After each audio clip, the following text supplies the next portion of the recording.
everybody. Hi, everybody. Happy Monday. Happy Monday. We're here. We're doing the thing. We are. It's a weird start to the week, as with every week, because Mondays shouldn't exist.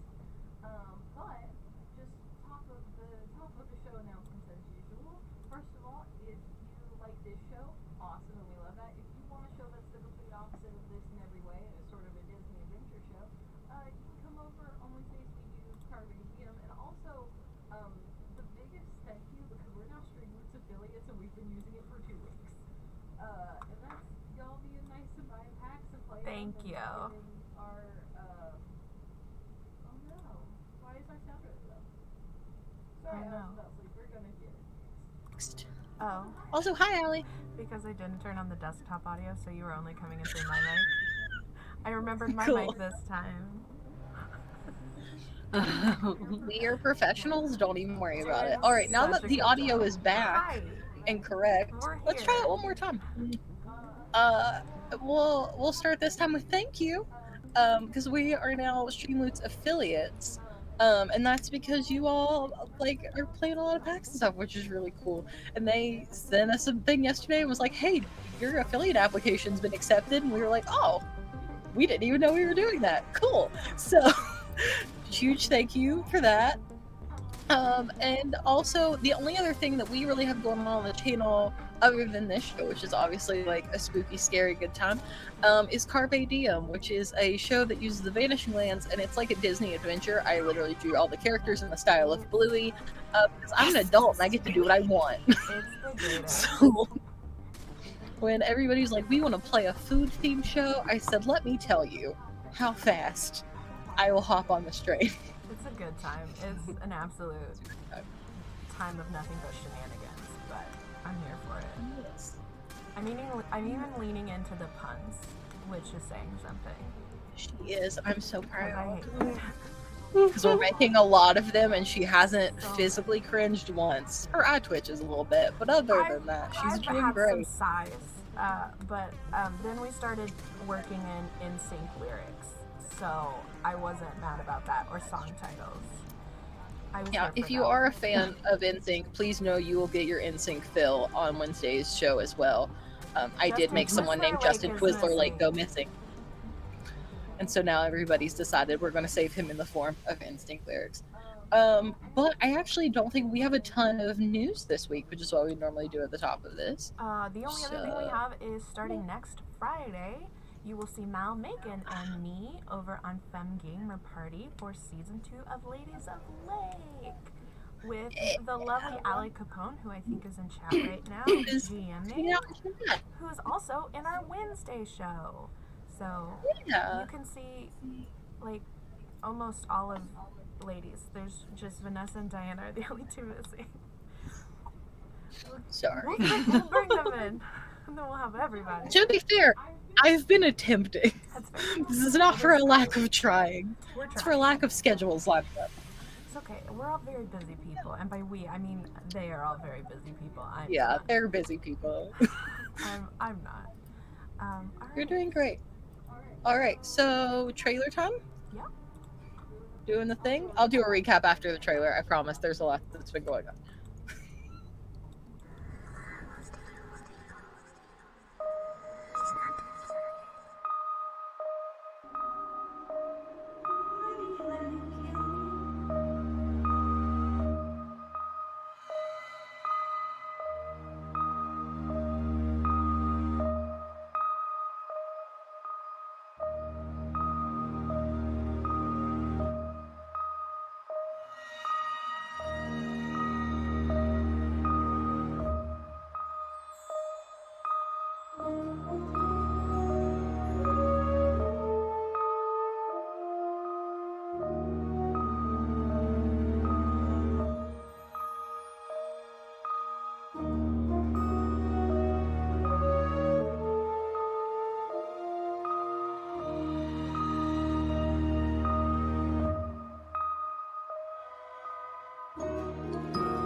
We're back. We're here. Hi. Yeah, so here, look at all my lovely friends. And tonight, I'm going to go ahead and let everybody introduce themselves before we do the recap. And I believe every time I've started with Megan, so we're going to keep that tradition. Sweet. Hang on. Say what you just said about what I'm doing because I was fixing my camera. And totally, You're fine. I was like, wait, my name. I would like to know your name. I would like to know who you play in this game, and I would like to know just like the quick overview of what you do, because we'll do the detailed one at the end. But just Yes. kick off the day. Is it Hello. Callie dead? Sorry, hours without sleep. Oh, Wonderful I don't know if comment. you saw that one too, Michael. At one point during my freak out when the claustrophobia kicked in, I asked Megan if Callie was dead too. Yeah. We'll see. Oh. Allie dead. Hi. I'm Megan Caves. I am playing Skylar Drake, the conspiracy theorist, who is kind of just like a version of me from middle school, really. Just had some cats. I need to like scoot over, but I can't figure out which way I need to scoot I've over. got you centered. I'm gonna do this for a little bit. You Yep. sit wherever you're comfortable. What did I do? What is it? It's like a dance. Okay, I'll get there eventually. Don't worry about it. Yeah. I run Gone Rogue Entertainment, which makes Harbingers, which is a Savage Worlds show, and we are about to drop in the near few next months. Maybe, listen, I don't have a date yet, okay? I'm not there yet. But we're gonna drop a season 3 soon, and I'm very excited about it. So if you like Savage Worlds, that's what it is. And I do other things. I'm in other stuff. Wow, I'm really all over the place today. Yeah, Ladies of Lake, definitely coming up. That's one you already mentioned. And there's other things. I have no idea what has been said and what hasn't, so that's all I guess I'll talk about. Yeah, I think that's it. Just follow me on Twitter. That's the best place to figure out what's going on with me. Lots of all over the place. So thank you. Yay! We're all doing great today. I'm telling you. Yep. Ryan Mack, you get to go next because you're below Megan. Sweet. I figured we were going that way. Am I muted? No. I No, did it. you're not. Hell yeah. Look at you go. Did it! I am Ryan Mack. I am often muted, but not right now. I'm so far in the TTRPG space all here. Hell yeah. Mostly running games, but playing in especially Mal's games when she gets to run them, because it's a great fucking time. Aww. Right now, I'm looking forward to the Root RPG Deluxe Edition that I just bought getting here. It's so That's good. going to be fun, because Root is one of my favorite board games. I actually play it on my phone, because it's on mobile. Oh. Sponsor Root. There you go. They'll send me a check. I'm just me. saying, Ryan, if you want to run Root, I'm not gonna be mad about it. I'll even make I a might. character that's not a Pyromaniac Squirrel, and that's asking a lot of me, but I will do it I for you. can't promise that I won't be a raccoon yet again.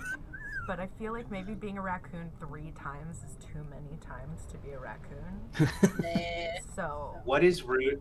And 2, raccoons are the only animals you should ever so buy. good. Root is is That's true. adorable. It's little. You'll play little animals, and there are different like factions of like there's like the rich people and the like Big Brother government, and it's like you just kind of go on fairy tale adventures being like little scamps. Yeah. In the forest. It's based on a strategy board game that's like asymmetrical. Each different faction plays a different way. It's a very interesting game, but the art is just fucking adorable. Let me see if I can find a really quick example. Yeah, throw that If you There you all go. were wondering, this is literally how our pitch meetings go. Like, what shows should we do? And Kylie and I sit down with people that want to GM, especially Ryan, and he'll be like, hey, this sounds fun. And we're like, hell yeah, it sounds fun. Let's go. Hopefully that can be seen and doesn't have a massive glare. Here's the cover of the core book. Go up, go up. Up.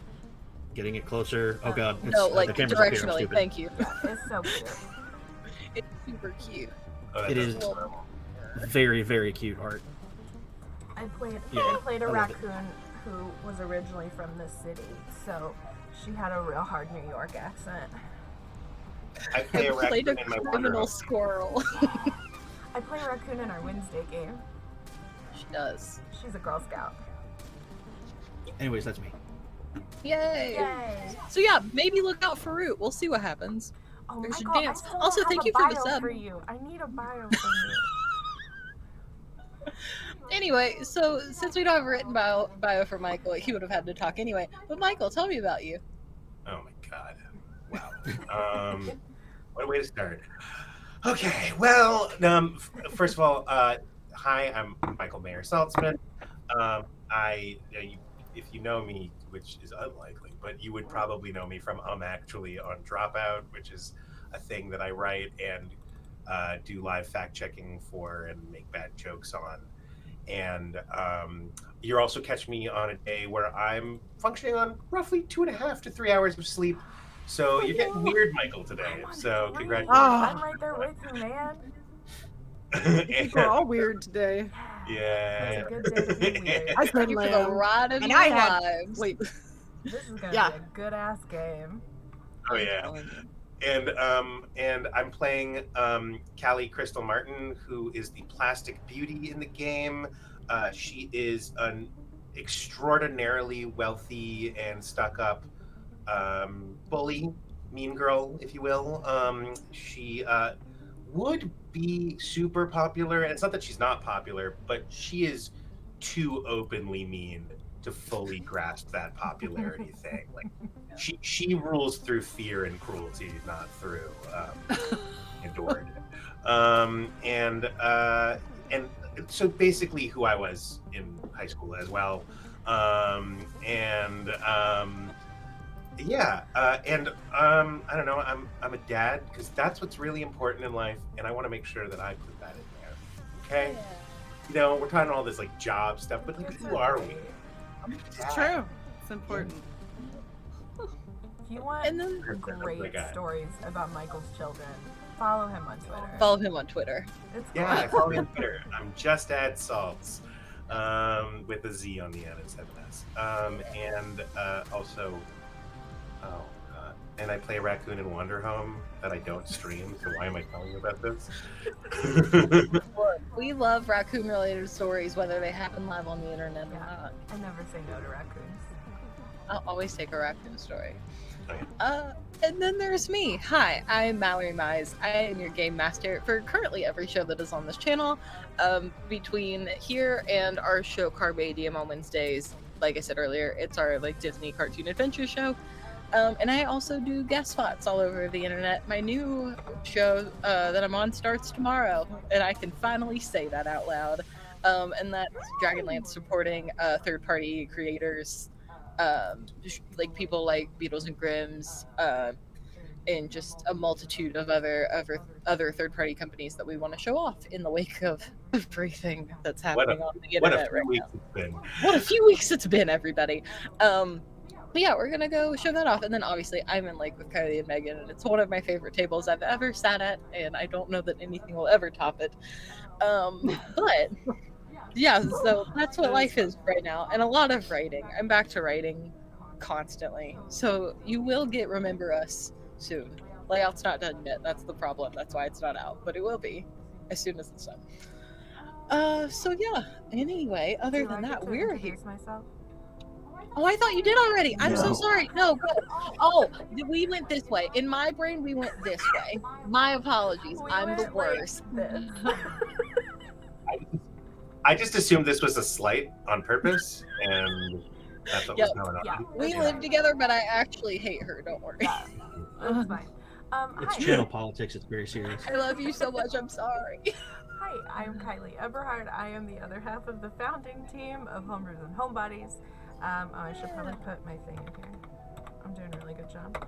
I am here on Mondays and Wednesdays, and I have Lake on Fridays starting next week. I am playing Nora Barnett. She is a brilliant mathlete. She just kind of got roped into everything, and she didn't really want to, so now she just kind of has to go along with the ride. Yeah, I think that's about it. What happened last week, Mal? So now what happened last week? I'm so sorry. We are doing great today. I'm glad everybody came to the table with this energy, and it's not just me today, or I would have felt really bad. I still kind of do, but not as bad since everybody's there with me. So what happened last week? We started with Callie disappearing, just straight on out of there. Jason is standing here looking up at a light bulb and cannot seem to communicate with the people in the actual room with him, but can hear when Skylar and Callie or when Skylar and Nora are talking to him. We've all been there before. Yeah, we've all been there. Those liminal space sort of things. So as Skylar and Nora are trying to figure out how to get Jason to stop looking at this light, they drag his body all over the basement. He will not break eye contact. Inside of this weird liminal space, Scarlet finds Jason and basically leads him to what is a very old version of the school they currently stand in, takes him down to the basement and tells him to touch the light bulb that is hanging there, apologizes profusely for what's happening, and says that she never meant anything to go this way. Jason pops back into the basement and is suddenly fully conscious, no longer in this strange liminal space that had a bright red sky and some sort of celestial being way far away. The three that do now stand here, Nora, Skylar, and Jason, go ahead and leave and end up convening with the group that sorry, my brain. The group of four that Scarlet had instructed them to find, which is Oliver, his twin brother Lucas, Sophie, and Charlie. They all sit down in the auditorium together and basically reveal that Sophie and Charlie have been seeing those shadow demons that Scarlet had talked about at one point. Sophie is also hearing voices, but because Charlie is deaf, she does not exactly know what exactly she should be looking for in that case. And has signed that everything is fine with her. Lucas and Oliver are taking turns watching over the two of them. Charlie sort of insists she doesn't need this, but they insist on doing it anyway. So after school, the group goes to Lucy's on the tip that Lucy's place has a hidden hideaway, essentially for Sophie and Scarlet, who have been dating for months and they have not told anybody. They do find the camera that Scarlet instructed them to go find, and Skylar went back to develop photos while Nora and Jason go to the hotel that Jason saw in the liminal space. As they are arriving there, Skylar is developing photos from Scarlet's camera, and as Jason and Nora walk in, they see down the hallway a woman start to appear. And this is Debbie Lockhart, who was Lucinda Lockhart's wife, who disappeared 20 years ago. And that is where we stopped. Just, a casual place. Nothing confusing about that at all. I see people materialize in front of me every day. I don't know about you all, but very common occurrence. Totally. So, because of where we stopped, I feel like maybe we should start back in the hotel with Nora and Jason. So, you all are obviously standing there. This woman appears, and she's kind of sitting on this bench at the end of this longer hallway. There are hotel room doors lining either side. At the very long end, you can see kind of among like bits of still sort of cracked wallpaper, though in much better state than it was when you first walked in. That there is a like beautiful window with like tulle flowy curtains and a blue sort of lounge bench, and on it now sitting is a woman that's probably in her 30s ish. She's in a very nice blue dress, and her hair is kind of curled and up and very nice. And the minute that she sort of appears, she looks just as confused as you all do. And she appeared out of a shadow, right? Yeah, like just kind of all of it, like a very empty bench and then a very not empty bench.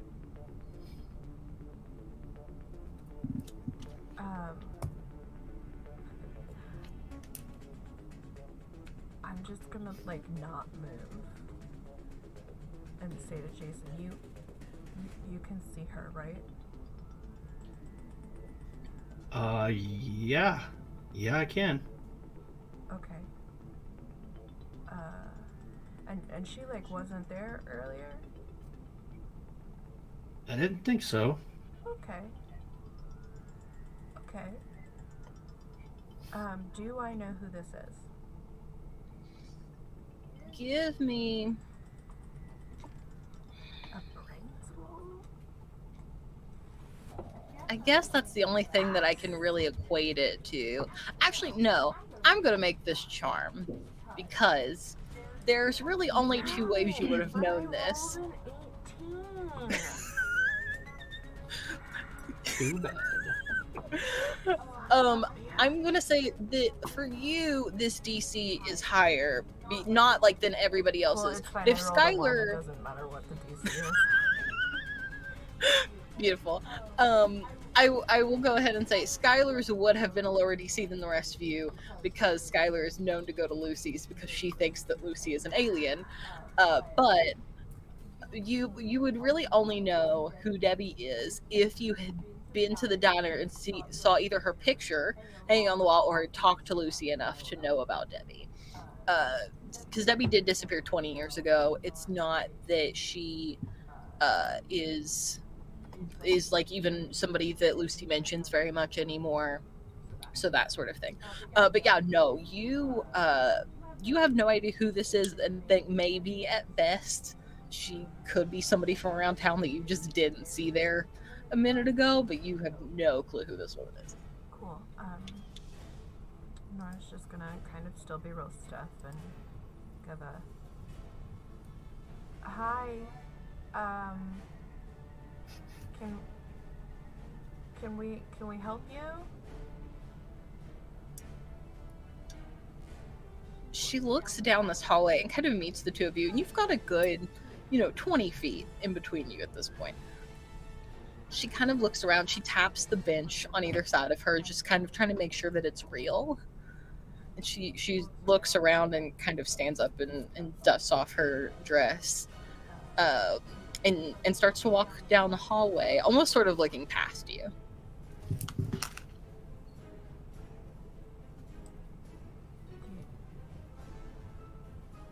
So she doesn't respond to us? She can't hear me? Doesn't seem to be at this point. Hello?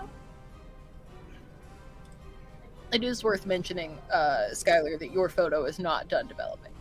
Like, you can see the beginnings of it, but it hasn't sat long enough to dry fully. Okay. I'm going to kind of... Oh, I forgot about the umbrella. I'm gonna just kind of, like, tighten my grip on the umbrella. Thinking that maybe she's going to come attack us. Okay. She's moving toward us, right? Yeah. Yeah. Very slowly down the hallway, like, looking at every, like, door number. Okay. I'm gonna move up toward her and like walk up toward her and just start like waving my arms, like trying to make myself obvious and like getting in her direct line of sight. How close are you getting? Maybe half the distance. I want to leave probably half, so maybe 10 feet. Okay, yeah, you do first. that. No response whatsoever. You can notice that she looks like very scared, very nervous about whatever situation that she's in, but she does not see you. Okay. If she doesn't respond, Okay, so like you didn't move. When you were in your trance, you didn't move. But you also were there the whole time. I don't know, maybe. You didn't just pop up out of nowhere. Okay.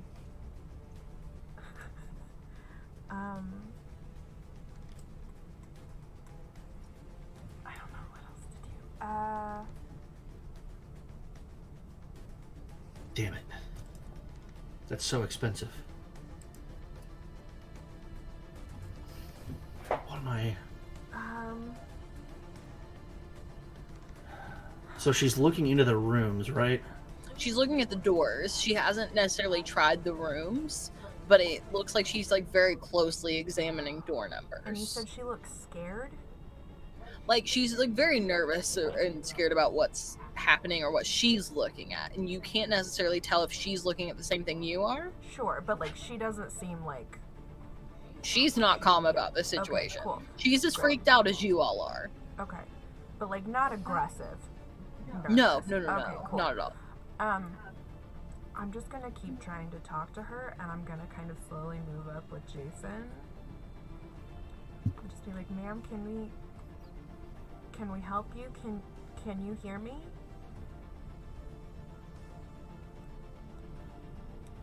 Skylar, do me a favor. I need a... What do I call this? I need a grit roll. This is tiered. There is no possibility of failure. 12 for a perfect outcome, 8 for a good outcome, 4 for an okay outcome. But there is no failure. If you get less than 4, it's just like not helpful at all. Okay. Let's see. Make sure I get the right die here. Okay. Whew. I got a 5. Okay, it's still something. You notice that the photo that you have hung up to dry that is of Debbie is starting to dry very slowly. Like every time you check it is a little bit drier than it was a minute ago. Like it's drying more quickly than it usually would. And as that is happening over in the hotel, you say that, and Debbie turns a bit like she's heard something, but is not looking at you. But she turns as if she heard something. From my direction? Yeah. Okay. Like she doesn't look directly at you, but the door that she was looking at, she turns away from a bit in your direction. I'm gonna do what we did with Jason, and I'm just gonna start yelling very loudly. And just yell the same thing over. Ma'am, can you hear me? Can we help you? Cool. Maybe she speaks Spanish. Are either one of you in Spanish class? Because I don't think I am not.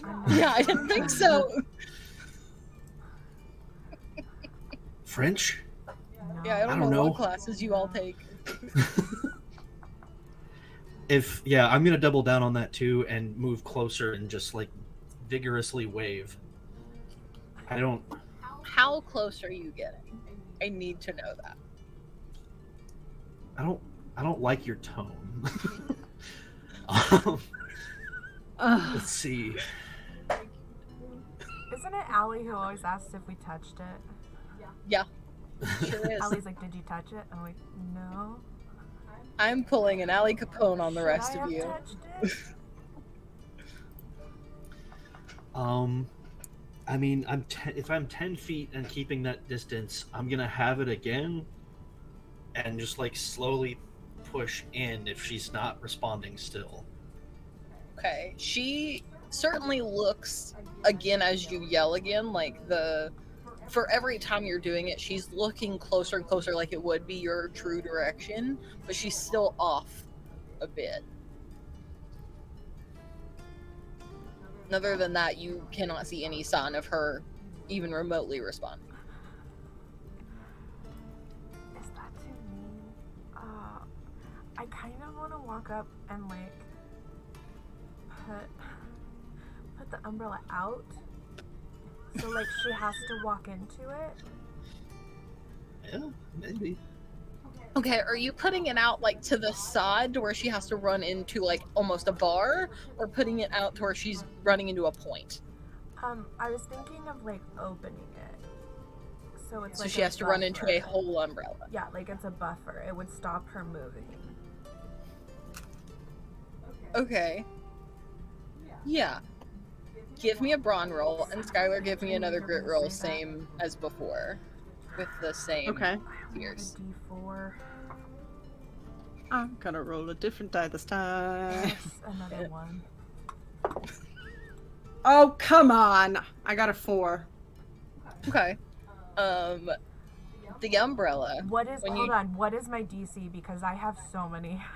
that's fair. You adversity do have so tokens many. right now. I will say that your brawn to get her to run into an umbrella is going to be fairly low. I'd go with a 5. So if you want to spend those adversity tokens, I'll let you. Yeah, I'm You'd gonna have spend 2 4, left. so it gets me a 5.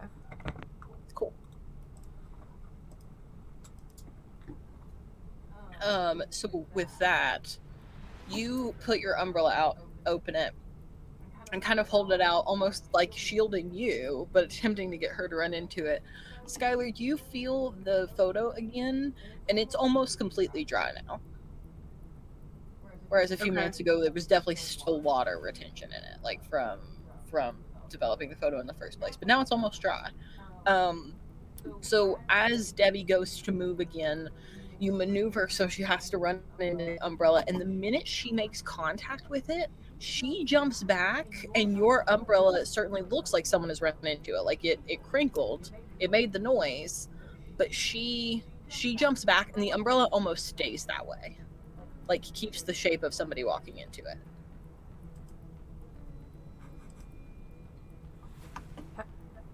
Hello? She looks around again and kind of feels outward, like where she felt, and you can see that she feels a solid thing, like her hand is stopping. Oh, I'm gonna regret this. Ryan, save me if I die. I'm going to kind of like, if she's like feeling, I'm going to put my hand out and try and grab her hand. Okay. Now you have to make a grit roll. I figured. Yours is pass or fail. Your DC is 7. Of course it is. Great. Cool. Skylar, give me one last grit roll. Yours are the same tiers. Don't give me your answer until Skylar gives me hers, because she could be saving you right now. I got a 5. Okay, a 5 is fine. A 5 is fine. Because you got 3 okay successes, 3 4s technically add up to a 12. So for me, that gets you to where you go. Does that make sense to any other GM? Maybe not, but this is my game and I get to do what I want. As you go to touch her, you can grab onto her wrist and feel it is solid. Like this is a real person in front of you. And as you do that, she screams and kind of jolts back and is making eye contact with you for the first time. And Skylar, if you feel that photo, it is now dry. Okay. I would have immediately let go of her when she screamed and backed up. I'm just kind of be like, hi, it's okay, hi, can you hear me? Yes, I can hear you. And she like is like kind of dusting her dress off and kind of trying to make it maybe seem like she wasn't as panicked in those last 10 seconds as she was.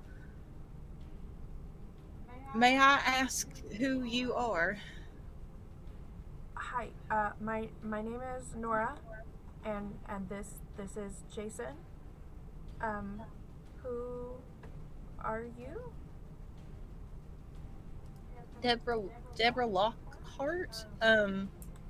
You'll have to excuse me. I don't quite know if I recognize you, or the clothes you're wearing. They seem to be, you know, and just new. Maybe that's what kids wear these days, I assume.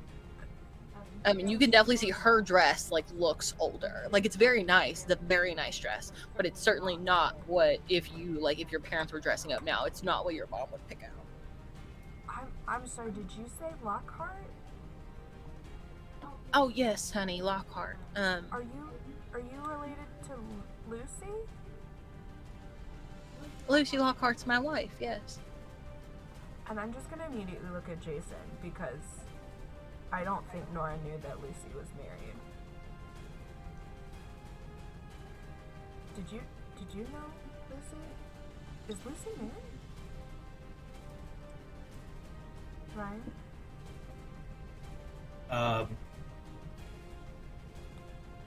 No, never see anybody else there. Okay. This is weird. Okay, that's great. This is gonna be a really weird question. But where did you come from? Oh, well, last thing I remember, I was coming here from back home. There was a special celebration here for Lucy's new diner that she just opened up.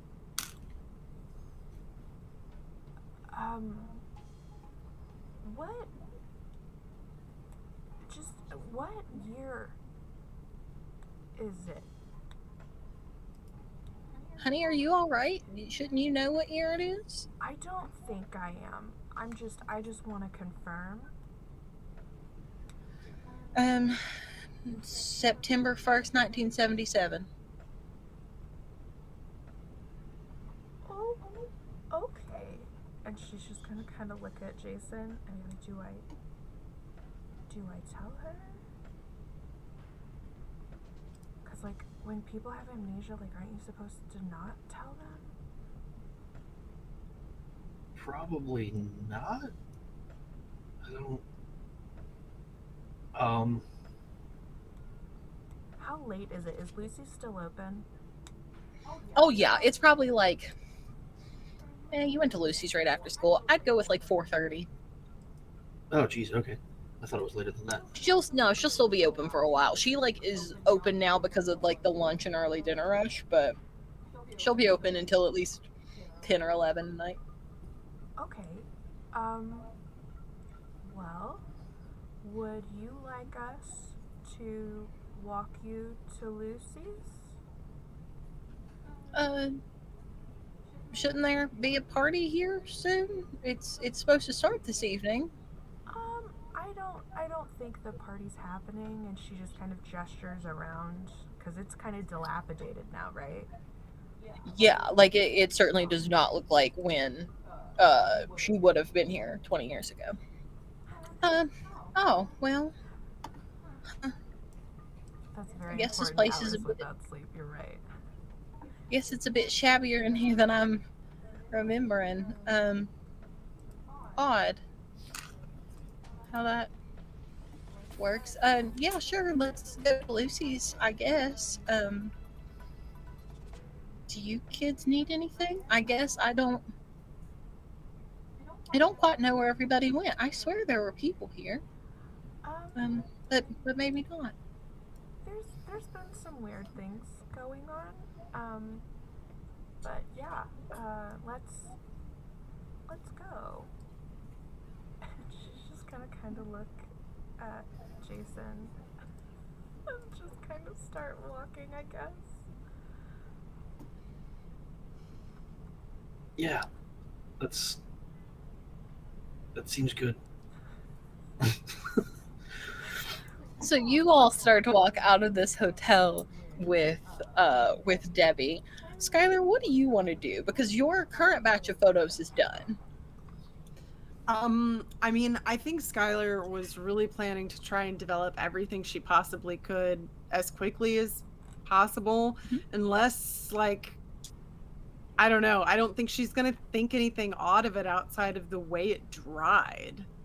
So is there more? There's more for her to develop, right? Oh, there's a ton here. Yeah.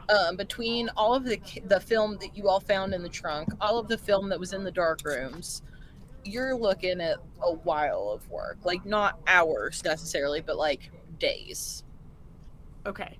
Then she would probably do as much as she could, and then she would leave herself, because she knows that they went to go do this. Yeah. So I think she would probably do as much as she could, and then leave some time to be able to like get together with them and be like, here's what I've discovered. Yeah. Sweet. Yeah. So wherever she is on that timeline, that's her game plan. Are you? I would say that you. No, sorry. You Where go ahead. did you say you were going to develop the photos? At my place. At your home? Okay. In my Yeah, like Is bathroom, there darkroom. a payphone anywhere near where I am? Sure, there can be a payphone. Okay. And it's the 90s, so everybody will be in the phone book. So I'm going to find Skylar's house in the phone book and call Skylar. I'm going to say that you can do that, and I'm also going to say that, Skylar, I don't think anybody else from your family is home at the moment. So it's probably just you there chilling, doing whatever you'd like. Your little brother had some sort of event tonight, and your parents are being the good parents and going to support him. Okay, that makes sense. Okay, so you called. Yeah. So we did. Yeah, I mean, if I hear the phone ring, I'll answer it. You never know who it could be. It could be the Men in Black. Somebody calling to tell you Lucy is in fact an alien. I mean, You were right all these Could be. years. close. Could happen. Hey, Skylar? Yeah. Who's this? It's Nora. Oh, hey! I was just about to try to come find y'all. I developed a bunch of the film. Okay, so something weird happened again. We were in the hotel, and then there was one of those shadows, and then there was. Yeah, but then this woman materialized, and what? Did you get it on? Did you take a picture? I don't have a camera. I'm working on it. I have one at home. But she's definitely wearing clothes that are way old. Not falling apart old, they're retro old. And she said that she's married to Lucy, and she thinks that it's 1977. What? Yeah, I don't know. And I know with people who have amnesia, you're not supposed to just tell them things that are true, because you can put them in shock. So I think we're gonna take her to Lucy's. Okay.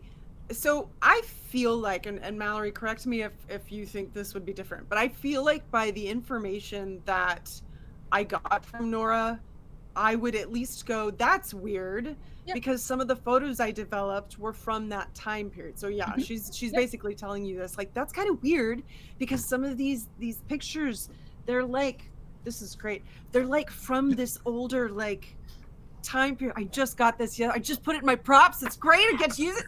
Anyway, from just from that time period, it looks like it could be. It's at this hotel or something. You should definitely see this. We should meet up. We can meet. I'll just meet you at Lucy's. Okay. Yeah, that's where we're gonna go. Okay. Do you want to call Callie? Yeah. Do we think she's at her house? I guess we should check. I guess. I mean, I don't want her to be gone, but it's been nicer. People are less mean. That's fair. Currently. I mean, I just assumed she went home because she kept trying to go home all day. So. Yeah. Okay. Yeah, I'll see if I can call her and tell her to meet us at Lucy's. Okay. All right. Well, I'll see you there. Okay. She's just gonna okay. All right. Yeah, she's gonna hang up and just be like, okay. Bye. Yeah, bye. Nobody ever says bye. So they're gonna make their way to Lucy's. Skylar will look up. I mean, I'm sure they have a phone book, and she will look up Callie and give them a call. So Callie, we haven't heard from you in a hot minute, because in the basement, Callie just disappeared. No trace of her whatsoever, and it would be very normal for someone to assume that Callie just ducked out. It is sort of your MO. You've definitely convinced teachers before that you need to leave for a variety of reasons, none of which were true. And so I'll just walk out if they let me. Yeah, so it's not too far off brand to just think, oh, Callie just disappeared. And I would love to tell you it was that simple, but it wasn't. You, this morning, walked out of the dark room,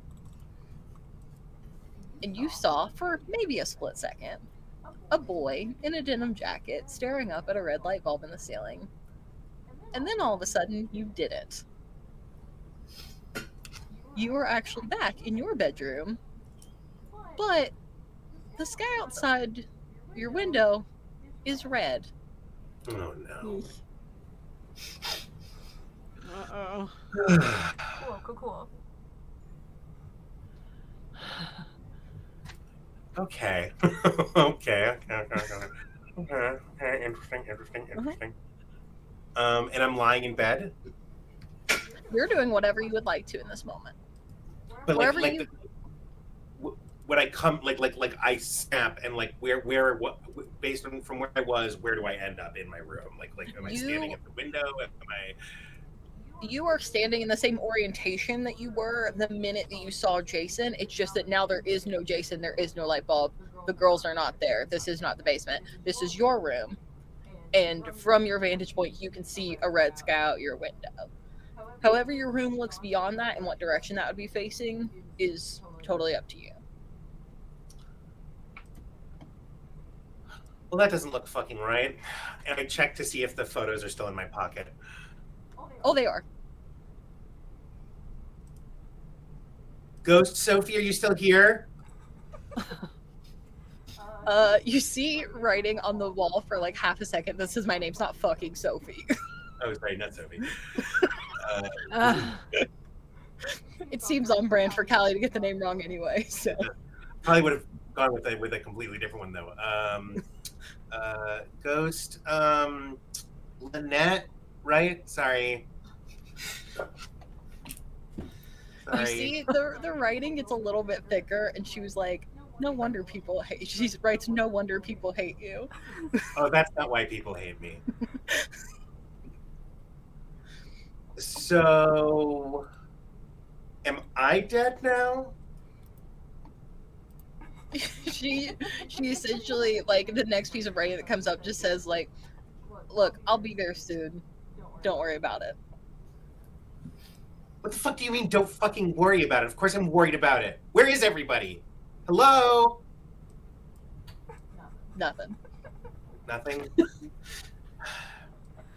I throw open the door to my room. Is there anything out there? No.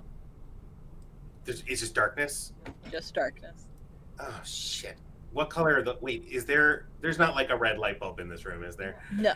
Okay, good. Don't touch it. Everything in this room looks the same as it would in your normal bedroom, with the exception of the like natural light that would stream into your room is red. So part of your room just looks like it is lit by a red light bulb, but it's just the sky. Oh fuck. What were their names? Stella and Naomi? Stella, Naomi, are you here? You get nothing from that. But you do get an adversity token because this will never get old to me. So please give me that. That's fucking real. Truly, it will never get old. Well, the character can't get people's names right. Ooh, Callie's got another extra credit. Extra She's credit? got 3 now. Yep. Oh, shit. All right. Callie actually so the thing is, this is definitely Callie's trying to be nonchalant and in control right now, clearly. Yes. But definitely is shaken a little bit by this. It's not just the ghost thing, actually. The ghost thing, she's like, cool, I'm meeting a ghost a little bit. But the fact that she is now completely isolated, that she's not being spoken to anymore by anybody but this weird writing on the wall, and even that seems to be not fully engaging with her. So she definitely gets a little uncomfortable, kind of starts fidgeting with her hands a little bit, and goes to look out the window to get a better look at this weird red world out there. So you look outside, and your yard seems sort of right. Although let's be honest, you don't go outside very much unless you absolutely have to, especially It's not not in your really a yard, yard. it's more grounds, is how I Yeah, like to think of it. yeah. But the grounds seem much smaller than you remember. It actually goes out maybe 10 feet past the view you can see outside your window, and then it cuts off very abruptly. And then there's a street that is certainly not there. Like normally, when you would normally look out the window, there's no street for miles outside that window, but you have one just within view. And then past that, there are some other buildings, ones that you don't really recognize. Some of them look like your house when it comes to architecture. Some of them look older.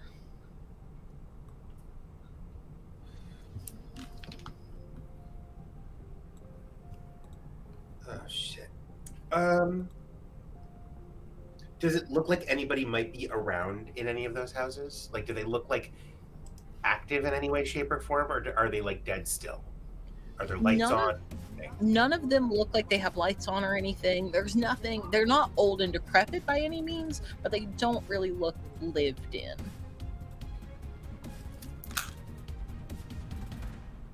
So, am I just supposed to like wait? Okay. I'm just gonna. Okay, and I'm gonna go ahead. I'm gonna check under my bed to see if. I'm trying to think what Callie would use for this, but I feel like Callie absolutely has a ridiculously convenient way to sneak out of her window when she wants to. Oh, there's gotta be. And like I feel like it's something like it's not like a rope or like a ladder, like it's something much like fancier than that. Like she's got like a, or like it's like an actual fold out ladder that's like very easy to It's like like the get down. fire escape ladder. Yeah, exactly. The emergency ladder. Your Yeah. parents actually had one built onto the house because you were very clear that you were going to leave no matter what. And they let you know, like, they don't care if you Yeah. go out, but you insisted that you needed to be able to, like, feel teenage rebellion. So they got you a ladder especially put on the outside of your house. And it It's is pretty there. valuable to be able to leave without seeing my mom. That's Yeah. pretty valuable to me regardless. Yeah. So, That was your reasoning behind it, but you didn't say that to your mom, obviously. Not that your mother cares that much, to be honest. so is But the ladder there, and can I open the window and go out? Yeah. Okay, I'm gonna open the window and go out. As I start to get out, I'm gonna go wait, and I'm gonna go back inside, and I'm gonna check to see. I'm trying to think of the things that Callie would have in her room that she'd want to have with her. Hold on.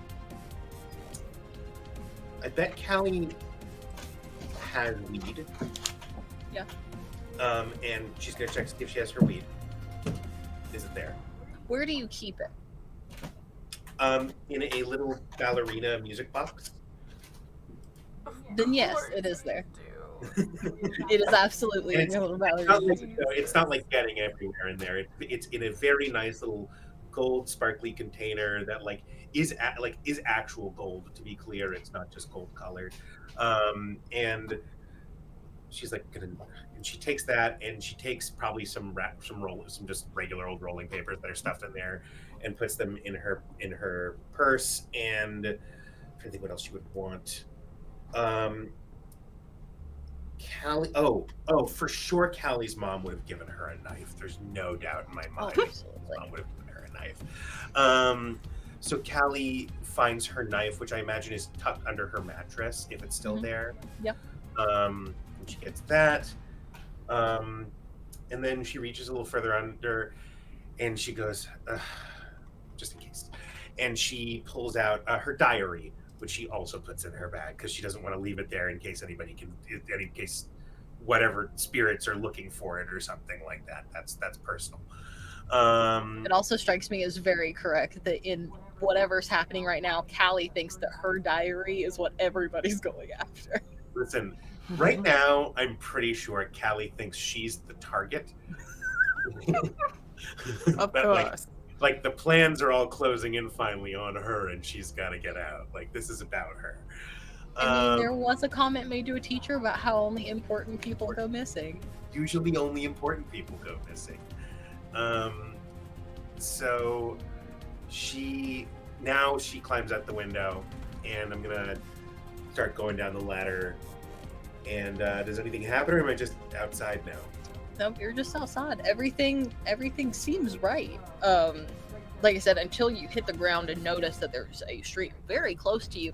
Although now, off in the distance, you do see like a teenage girl running towards you. Oh, do I recognize anything about them? Can I discern anything about them? Give me a brains roll. A brains roll, you say? Yeah. Let's see how I do on that. All right, that's a D8. Yeah, I'm gonna make it a 6. Cool. I got a 7. Well, lovely. You recognize Scarlett Morgan from the missing posters that you spotted this morning. Oh, fuck, I am dead.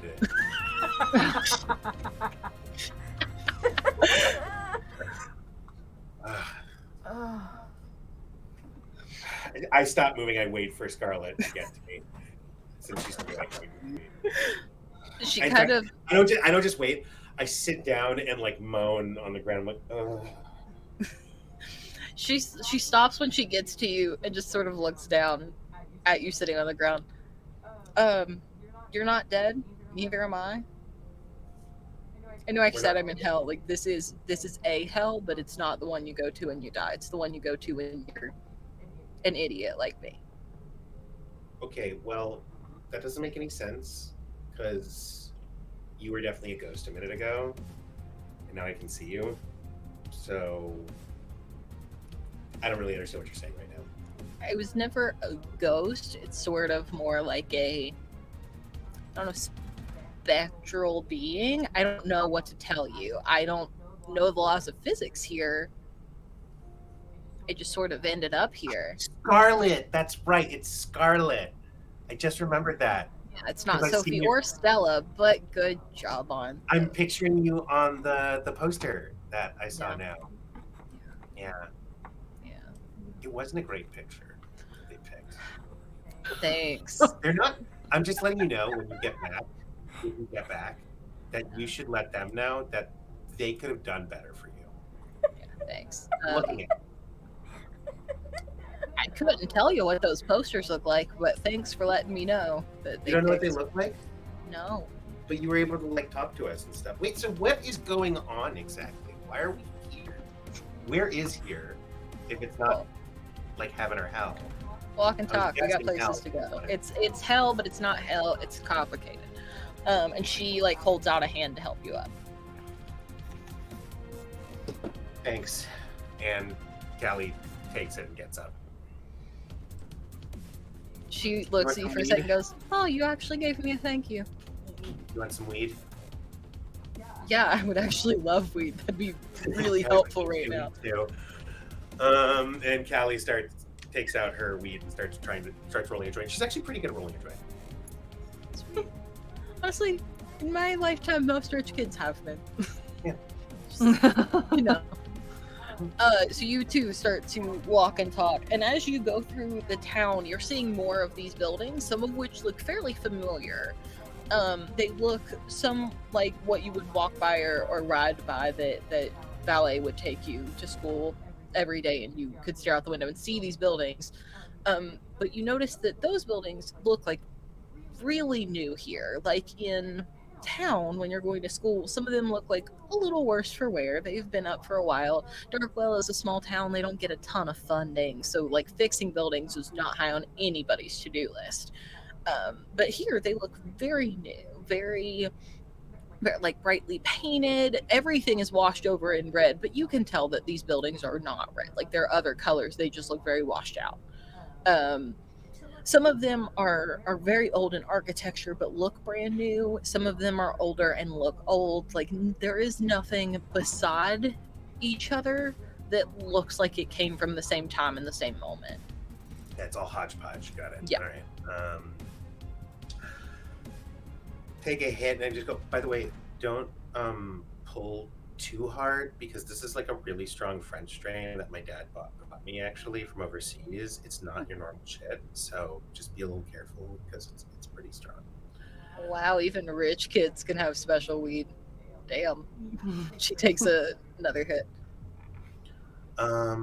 So we're not dead, No, and not we're dead. clearly not home right now. Sort of. So what do we do to get back? Because honestly, I don't really want to be here anymore. I mean, same. I'm not really here on vacation, if you couldn't tell. I mean, I figured, but I like, I don't know you really is the thing. But like, so like, I don't really know what your deal is, and so I don't really know like what your plan is here. If it makes like- you feel better, no one really knows me or what my deal is. So. And I gotta be honest with you, there's like probably at least 25% of me still thinks you're a ghost and that you're just like fucking with me. Fair enough. How'd you get here? Believe it or not, signed to deal with the devil. Wait, like the devil? Eh. It was an accident, to be very fair. I didn't really know what I was signing, but yes, like a demon-ish sort of thing. You know when like you're rich, you have everything you could ever want, but some of us don't, and sometimes you just want things, and Yeah, I Mhm. wanted to be noticed. So then you sign a deal and something makes you go missing, and then all of a sudden everybody notices you because you're gone.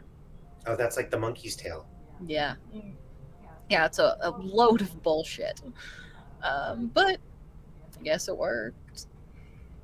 Like, there were steps to get there, obviously. I didn't sign it and then I disappeared. That's not how anything works. And also, technically, I didn't know it was a demon when I signed a thing, because, like, I am smart enough to not listen to a literal demon.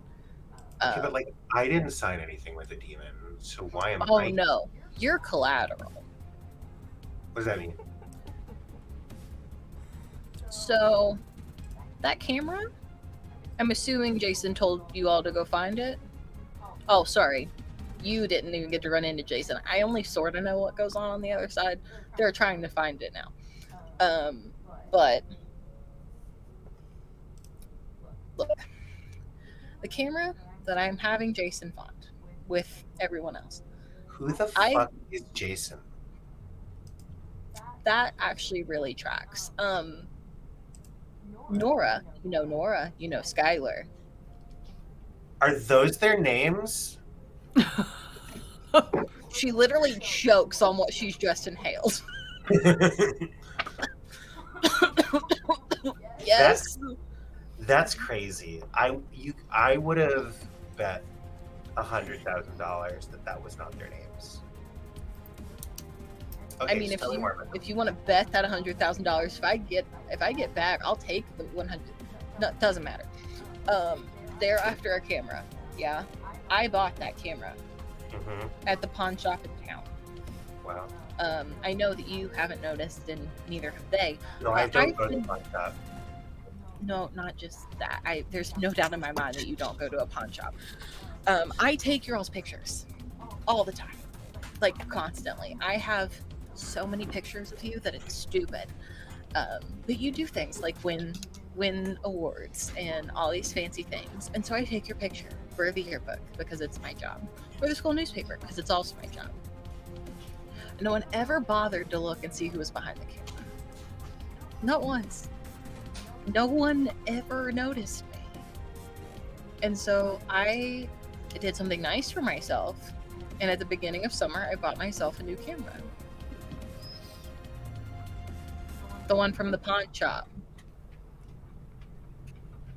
Please tell me you're following what I'm saying. Oh, I am. That's really sad. Yeah, it is. I don't know Not what as I sad would as do. being here, though. I don't know what I would do if nobody noticed me. Oh, I'm sure you'd find some way. I mean, I always do. That's why I don't know what I would do if they didn't. Fair enough. But yeah, he didn't know I was signing any deal because I signed a receipt.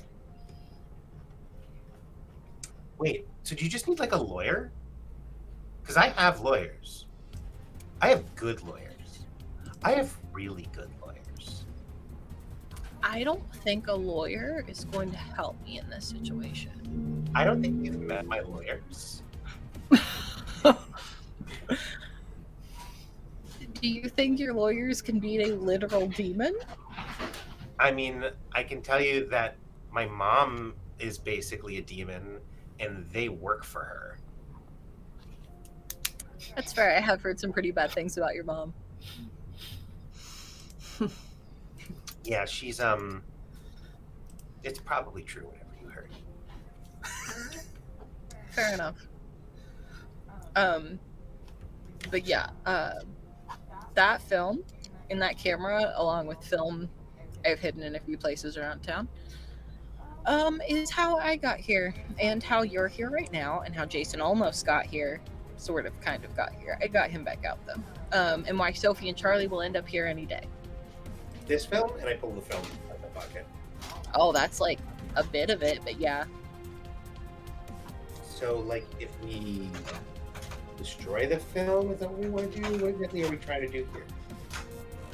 From what I can figure out, if you are in a photo and make eye contact with the camera, my camera, the one I signed for, then you are marked to come here. And I got here first because I took self-portraits the night I got the camera. I'm here because of you? I'm sorry, what happened to... It's really sad that no one ever notices that people take your... What happened to that? Where'd that energy go? You know what? Just because you're sad doesn't mean you can be a jerk to people. Why'd you put me in hell? I didn't know... Okay, yeah, this is cool. Should have gotten Skylar or Nora to come. Okay, I'm going to put this really simply. Really, really, like the baseline terms that I possibly can, because I don't have time, and I'm normally a very nice person, and it's another reason no one ever noticed me. But oh yeah, that'll definitely happen if you're nice. Yeah, unfortunately, we can't all be Callie Martin. What can I say? No, I know. The very baseline of what you need to know. Eye contact with the camera lens means you end up here. You've got time. It's not like an instantaneous thing. You've got, I don't know, a couple weeks, 3 weeks, maybe 4. And then, once you end up here with me, you're stuck. Unless the film gets something. Do I know what that is? Absolutely not. Okay, I have a question for you. Hmm? 1, have you seen the demon since this all happened? Here? Yeah. Oh yeah, for sure. How often? Time doesn't really move here. So what's his name and what does he look like? Couldn't tell you. And a shadow? Okay. When was the last time you saw him? Right after I got Jason back. Because I really want to fucking talk to this guy. Okay. Oh, you're serious. Oh, I'm dead serious. Oh, this isn't something money can buy away. Oh. Listen. First of all, I don't think you know how much money I have. Second of all, I also think that you might be underestimating me a little bit. Oh, Callie, there's no doubt in my mind that you can be a bitch. Proven, point blank. This is more of a... He gets what he wants. I can't even tell you what he wants. I don't know. I thought a camera looked cool. The guy that owns the shop said that it had been in and out of his shop a few different times because people just needed the money, and so I bought it. I was like the 4th or 5th person on the tag that came with it. It was like attached to the camera shop. looked almost like a luggage ticket, but it had like everybody's names that had owned it. I thought it was really cool. I thought it was like a history piece. And then the day I popped up here, me and Shadow Dude had to talk. He was like, I'm just giving you what you wanted. Bullshit. Sorry, this is my way of coping, I think, with the whole thing. Listen, no, I hand her another joint, Thank you. and I just say, listen, it sounds like you got fucked. That's what it sounds like. It sounds like you tried to move up in the world. I think that's fucking awesome that you tried to move up in the world. I want to say that, good for you. But it sounds like you got fucked because you didn't play the game well. And the thing is, what I've learned is that you just have to learn how to play the game well. And right now, this guy, he sounds like a real fucking jerk, and he clearly thinks he plays the game better than you. So we just have to play the game better than him. Get me? You can take a huge hit. I do, but I think right now you need to go back to your friends. And I know that you still can because you didn't see a shadow thing before you got here, yeah?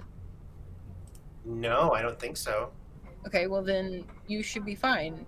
You can still travel, sort of. I think most people do it when they're asleep.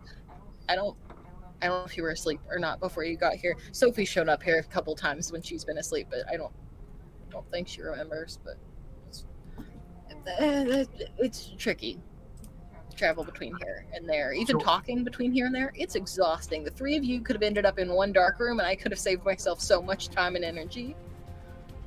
Why didn't we? Great question. Not Okay. something I have You the want answers me to go back to Kira and Laura, and then what? Yes, sure. So they have the camera thing taken care of. What I have told you though, you should probably go tell them. You have to do something with the film. That's the important part. I just don't exactly know what. It's like throw it out or burn it or whatever.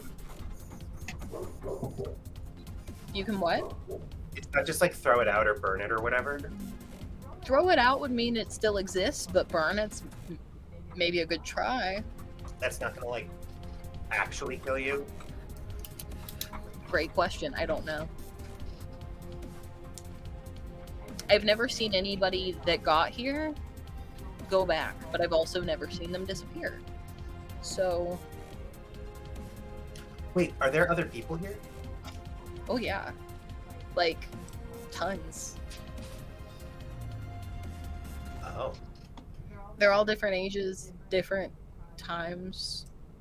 Like, I obviously look like this, but then there are people that look like they're from like the 30s, maybe some from the 50s or 60s. Oh wow.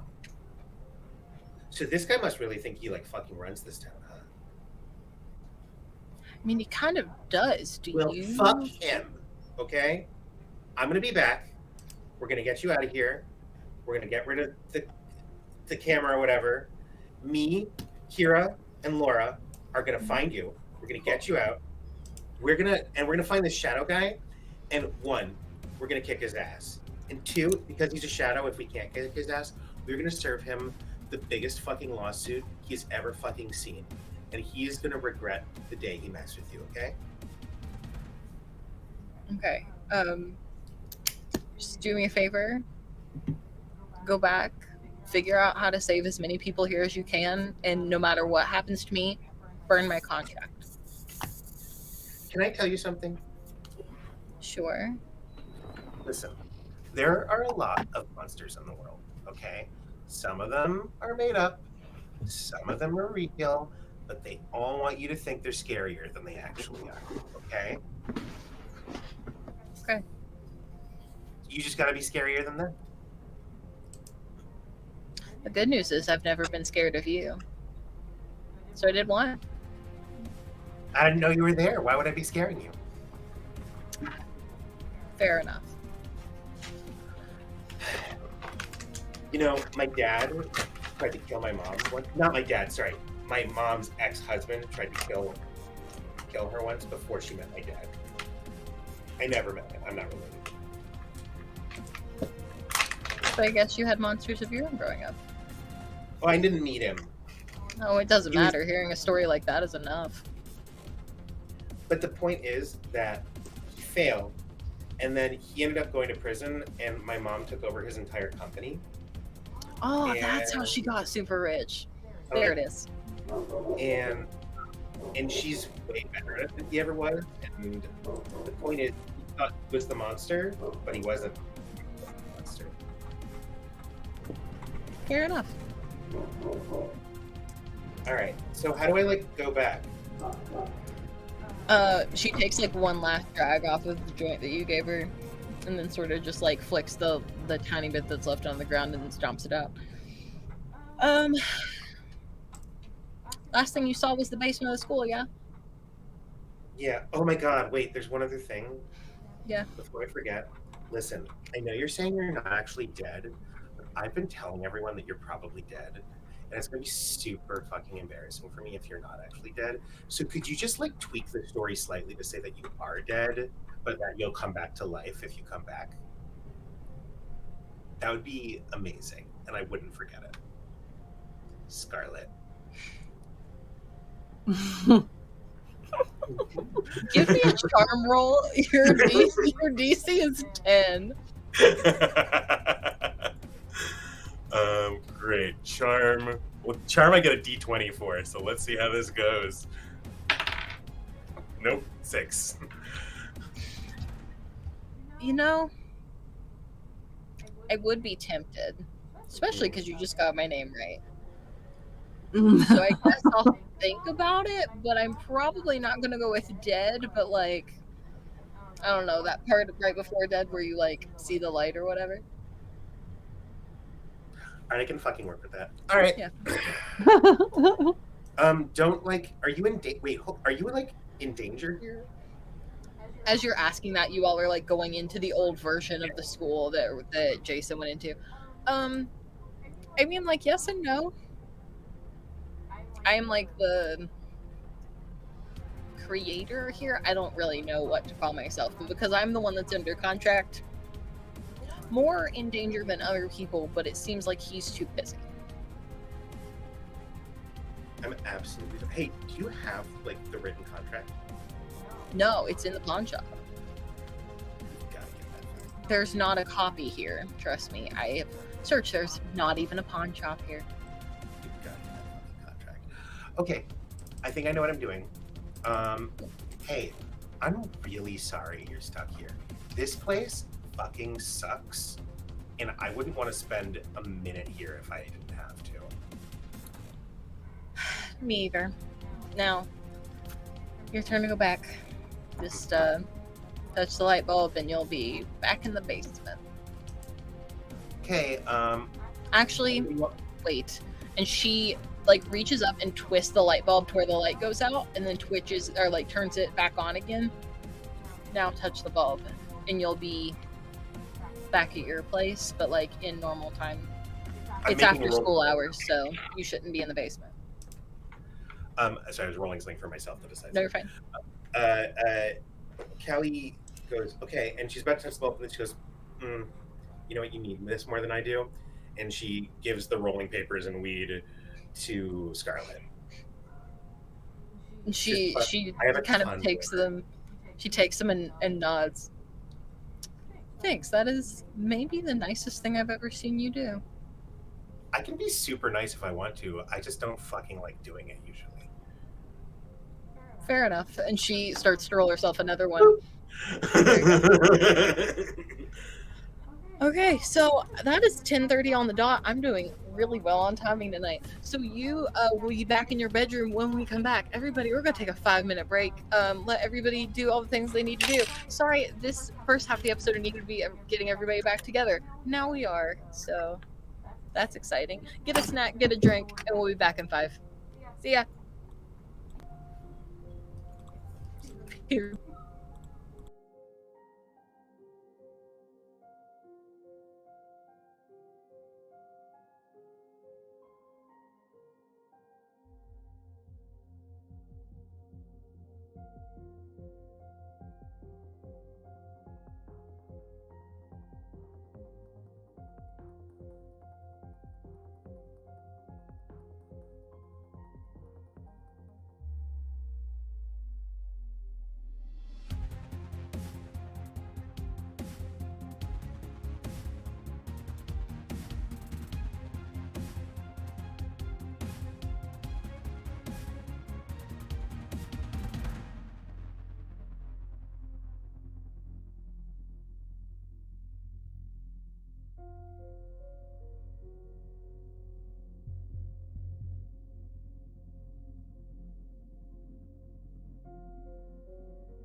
are back. Hello. Hi. Hope you all had a wonderful break. I'm sure that we did because we talked about Disney Channel original movies and video games. So if you weren't here for the first half of this, Nora and Jason have found Debbie and are taking her back to Lucy's. Skylar realized that these photos are maybe developing a bit strange, and is now headed to Lucy's, and in this very moment it's calling Callie Martin. And as the phone starts ringing is when you come back to consciousness in your bedroom. Normally this time, with a blue sky out your window. I pick up my landline because that is all anyone has. And Right? Yep. Don't have that prop. Callie, hello? Calling. Oh, Callie! Callie! It's Skylar! Where have you been? What the hell happened to you? We thought, like, maybe you had died or something. I didn't. Okay. Are you disappointed? No, no, obviously not. Don't be stupid. Listen, so we should meet up, like, Yeah. and Oh. I would prefer if you guys came here. Oh. Okay. All right. I feel like you've missed a whole lot. Everyone's going to Lucy's. And Who the fuck is Lucy? it's the diner. Lucy's Diner. A diner? Yeah. No, we can find a nicer place to go than that.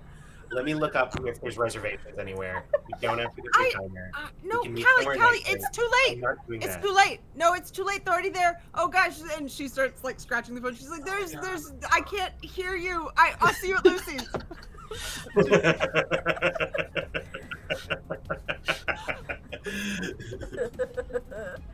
Back when crinkling a candy wrapper, it's like, oh no, you're breaking it. Oh no. I think my dad's sending a fax. It's not. Oh, it's shit. Oh no. It's the internet. Someone's trying to use the internet right now. The modem's starting up. Fuck.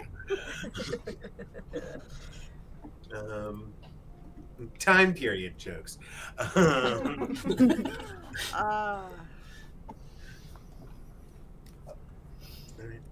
Callie is going to find her driver, who she's probably calling Reginald at the moment, and is going to inform Reginald that she needs to go to Lucy's Diner, but on the way is going to stop by a nicer restaurant and get some takeout from there to bring. Yeah, perfect. So you inform Reginald, who your mother has set up this very elaborate system. He is on call 24/7 for all of your needs. As such, he lives in like a small, we won't call it a cabin because it doesn't have a very woodsy feel, but sort of like a secondary house. It's also It's where a carriage house. Is it like a pool Yeah. house? Yeah, essentially. It's like a pool house. Valet lives there. You're like a cook that takes care of you while your parents are away. Like, it takes care of their food too. Let's be honest, your mother doesn't cook. Like, basically any like house staff that your mother has deemed necessary all live in like a very nice, large pool house. They're called the Help. Thank you. Yes. Yep. So sorry, the Help lives in the pool house. And your mother has decided that they don't get a landline per se, that you like pull a string in the main house and there's somehow a bell that rings in that There's house. bells? Intercom systems existed in the Oh 90s. no, it does, and I'm aware of that. Callie's mother has decided that they don't get an intercom. That's the type of woman she is. That's her choice. That's her own choice. I'm very aware of If intercom. they can't do the job without an intercom, then how good are they? Like that. Yeah. So you do the bell. It's normally 1 ring for valet, 2 rings for chef, 3 rings for the next person, and so on. So you ring once, and Reginald comes around the side of the building in the car. You hop in, and there's really only like a one nicer restaurant in town. It's literally out where your mother has put your all's house because she deems that the nice part of the neighborhood. So you very quickly swing in, and please tell me what Callie would like to have for a cool 5 o'clock meal. I'm trying to think. I'm remembering it's the '90s. I'm trying to think what a fancy meal would be. But God damn it. I didn't eat fancy. I ate diner food. I ate poor people food. I ate regular American Joe food. I don't know what, like she's probably, and I'm also trying to think like what Callie would specifically want. She's probably getting like some nouveau cuisine type shit. Yeah. It's probably like whatever it is, it has a reduction on it. It's probably just like, she probably calls it a steak salad, but it's really like a single fillet strip of beef stretched over some like a tumbleweed of greens kind of, and like with a drizzle over it, and she always orders it with French fries on the side though. She doesn't tell me. Yes. Yes. Yep. But the thing is, she still thinks these French fries are much better than the French fries she could get at the diner, for sure. So you grab your food and jet off, and Reginald will take you straight to Lucy's, which turns out pretty perfectly as you're getting there kind of right after. And an Orangina to go. Yes. Obviously. Those are the worst.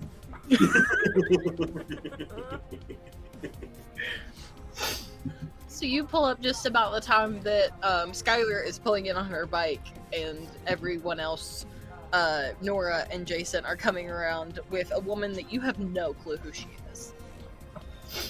We biked there. How did we get her there? Is she like standing on my spokes? Honestly, I leave that to you. Bikes back to Lucy's.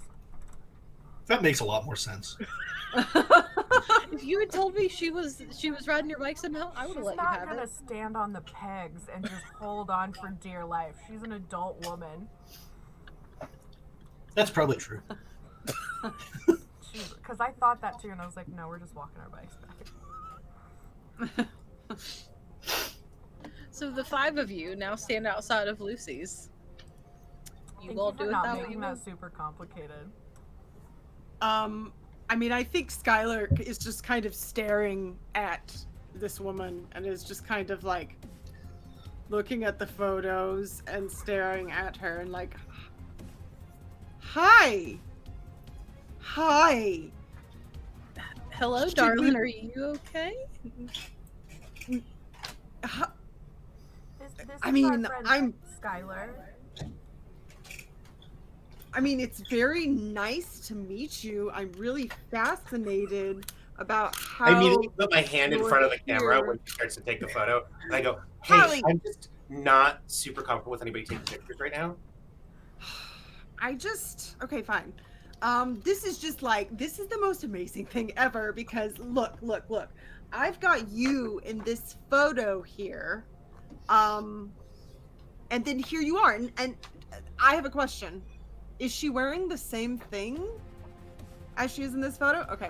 Yeah, and in fact, you are wearing the exact same thing in here. And that is, well, that's weird, right? Everybody gets that. That's weird. Like, everybody sees that, right? May I? Yeah. May I see that? Thank you. So are we gonna get a table, or can we go somewhere? Yeah. It looks like you already have food, Callie. Yeah, but I still want to sit down to eat. I don't think Not you a can just barbarian. take food from somewhere else and then eat it at another restaurant. I don't. Yeah, I think that's like a health I don't know. thing. I don't think Lucy's gonna Yeah. mind, when we... You're right. She's an alien. What does she know? That's not true either. Okay. Nora's concerned that Oh my god, I have heard of this place. Skylar is going to like short circuit Debbie's mind. Which is just shoving all of this information at her. So she's gonna be like, Oh yeah, here, Skylar's not thinking yeah, of that. just come this way. Lucy should be right in here. and like just kind of tries to get her through the door. Oh, okay. This is a nice photo though. How did you get it so fast? This was only taken like an hour ago. What?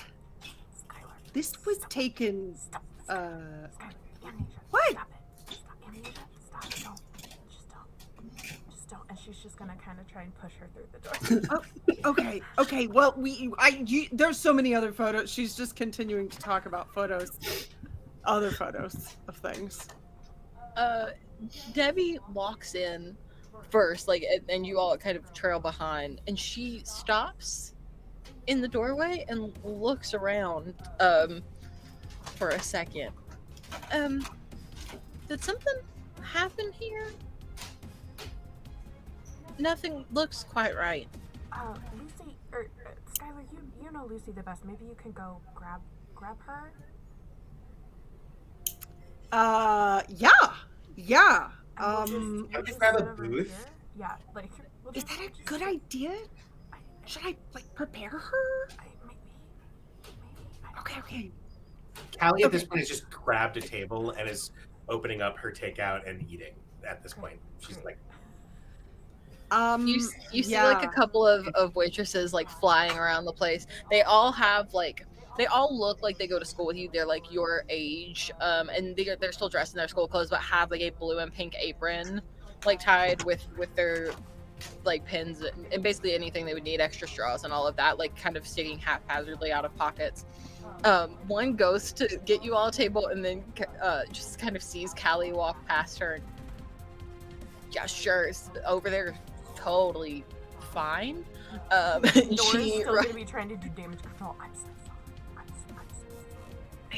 It's fine. I know how she is. Just like give us a few minutes, we'll get to you. It's kind of busy. It's like dinner. I have a feeling. Where's Lucy? Oh, running an errand. She should be back in like 15. Okay, great. Is everything okay? Tell her to come say hi. Yeah, when she's done. An emergency. And to like not look around too much before she comes over. I don't know. I just don't worry about that. It's kind of an emergency. Give me a charm roll, but I'll let you both roll it and see if one of you can hit it. My charm is not We're gonna go with a DC of 10 because this is your peer who now thinks you've lost your boy. mind. Of Oh, 10. Wait, that's Yeah. an explosion. Hold on. How do? Ooh. Okay, good. I'm glad you did that. Just for Oh, I fun. exploded too. Yay! What? Look at it And I go! guess one situation Gil is gonna only go got a really 9. well. You have adversity tokens if you really want to use one. You know what? This makes sense to me. So I'm Yeah, gonna. no. I'm gonna. That For tracks. So Skylar. you get to add another adversity. Yeah, you get to add another adversity token for later because you failed. Wow. A beautiful mechanic. So the girl looks at you kind of up and down, and her name tag says like Tiffany on it. She's like blonde and has the headband, like very much like the girl that goes out to get the job where she talks to people because she knows it's like the one thing she's really good at. She kind of looks Skylar up and down. Oh, sure, okay, yeah, that, sure, and then she looks at Nora and goes, yeah, give me 5 and I'll be over with water and stuff if you all wanna. That's great. No rush. Okay. And she rushes back to the back and picks up another round of food and starts taking it around to different tables. Because it is pretty full. I would say there's only a couple of booths open. Callie, would you have picked the booth that's the appropriate size for the amount of people that you're with, or no? I would have picked whatever the nicest, largest one is. Okay. So it does have enough room for everybody. I think ideally it was one that already had like a little sign on it that said reserved, and she picked up the reserved sign and moved it. Makes sense. I think it would work for her. Yeah. That Fucking tracks. worst. Yeah. The biggest inconvenience. No, that certainly tracks. I think that this is one of the diners that has like the big booths in the corner that are almost wraparounds. Oh yeah. So that is the one that Callie has overtaken. Mhm. Um, Kelly's also booth that sitting they all on sit the in. end seat and refusing to move. So she's Mhm. making everyone else do the loop around Yeah. rather than letting Mhm. people squeeze past her, or the really polite thing, which would be moving in. Yeah. Yeah. That's her spot. Claimed it. Everybody else can deal. You know. That sounds right. Um, As you're like claiming the seat, one of the other waitresses was literally about to take someone over there, and she kind of just stops for a second and looks at you and looks at Tiffany, and just she's like, rerouting. We're gonna go this way instead. So you go ahead and sit there. Debbie will come and sit down beside you, and the entire time she keeps going back and forth between looking at the diner as a whole and what it all looks like now and the photo that she's been handed. so Lucy is running an errand. She'll be back in a minute, but if you want, you can just kind of stay with us for right now until she gets back. I guess that'd be fine. Shouldn't I call like a parental unit for one of you? Because you all, not to be rude or anything, you're lovely, but also I worry for you. No. What? What? We're fine. Hmm. Yeah. I mean, it's only like 5 o'clock. I mean, that's true. It's not that I think you all are out too late. You just seem a bit skittish, I suppose. I don't think that's. I think that's not fair. I am. Yes. Okay, so. Okay. I'll admit it. You said that you remember being at your house Mhm. and then coming to the hotel because there's supposed to be a party. Yeah. Do you remember what happened once you got to the hotel? Oh yeah. Luce and I walked around for a little bit. She had some people she needed to go say hi to, people that like, gave her a bunch of money to open the diner and such. I just stood around talking to some people, and we took a photo, a few of us all together. This one right here.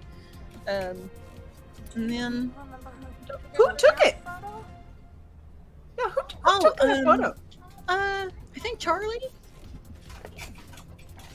Charlie. Sorry, Charles. He Oh. goes by Charles or whatever. Me and Charles. Luce get to like call him Charlie because we've been best buds since we were kids. But to everybody else, he's Charles. What's Charles' last name? Baker. Charles Baker. Do we know a Charles Baker? Somebody give me a brains roll. I got it. Ooh, that's my You favorite. guys are one. having this conversation at the table, right? Yes. We got a lot of brainy people here. I'm gonna make the 17. DC. Oh, well, that 17 is great. I got a 16. Nice. The DC was gonna be 10 for anybody that cares to know, but take it doesn't half. matter.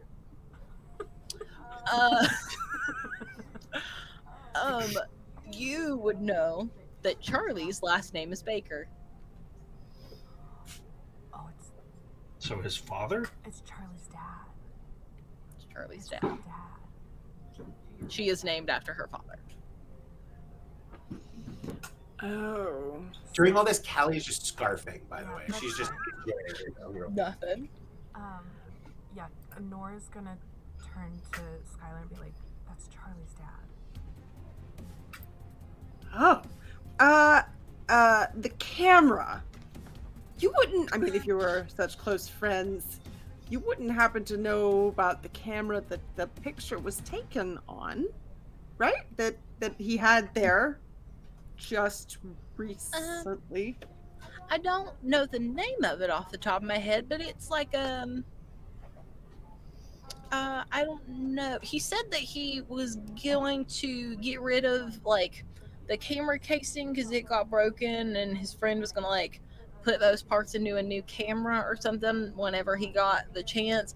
I don't know. It was nice though. It was like a black shiny one. It was like vintagey though. It was Did he like? Do you know Yeah, how he got that camera? Like, did he get it as a gift or did he like buy it? pawn shop. the pawn shop Ah. in town. They have a bunch of old cameras all the time, and there's like somebody that Charles knows that's like a like puts stuff like that together. He was bragging about how this guy had told him that that he could take that camera because it was repurposed from something else, and they were going to repurpose that camera into like putting those parts into a different camera. It's like this like time, they call it like a time machine thing of like, it's like a everlasting something or other. I don't know. They think it sounds cool to put like, it's like it's like a technology that never dies because it's like the same parts in a new thing, and then something or I don't really do technology very much. You've got to go to this pawn shop. Yeah. Oh, we definitely do need to go to that pawn shop. Yeah. What pawn shop is it? What? I'm assuming we only have like one pawn shop. Oh, you certainly only have one. We have like only Oh, one okay. of everything. The pawn shop. Yeah, the Darkwell, Virginia is one of the smallest towns you've ever seen. They have pretty much nothing. It is set between two mountains. No one wants to live there. No one wants to die there. Everybody tries to leave. And if they don't, it's because they feel like they can't because of family lineage or some crap like that. So Evansville. So Bell, West Virginia. That was, Evansville's not small though. You just can't rarely ever get out. It sucks you back in. All right. Okay. Callie goes, oh my god. First of all, if you guys have never been to Beaumont, you have to go. It's so good. These french fries are killer. I just realized it's so rude of me because I pick up food for myself and I didn't pick up anything for you guys. And I just want to let you know, I don't have a problem sharing. And I take one french fry for each of you and just give you each one french fry and put it in front of you on a napkin. And I just go, these are the best french fries in the world. Trust me. Yeah, so we definitely have to go to that pawn shop, by the way, because there's a contract with the devil that we have to find. And, The devil?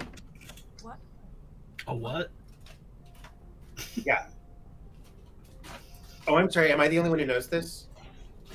What happened to you? Yeah, like you- we've been you were here with for us, a whole day. And then you Yeah. disappeared. Oh yeah, I like kind of went to the afterlife. Because What? well, like The real afterlife? I didn't. It's like a almost afterlife, I guess you could call it. But like basically, when you're there, you're dead. I think everyone would agree with that.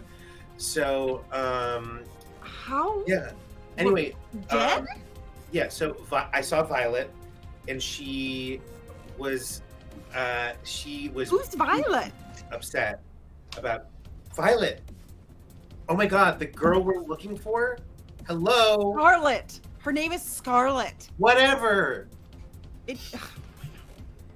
Wait, Anyway, That stuff matters. Jason, You what know. did the place look like that you were?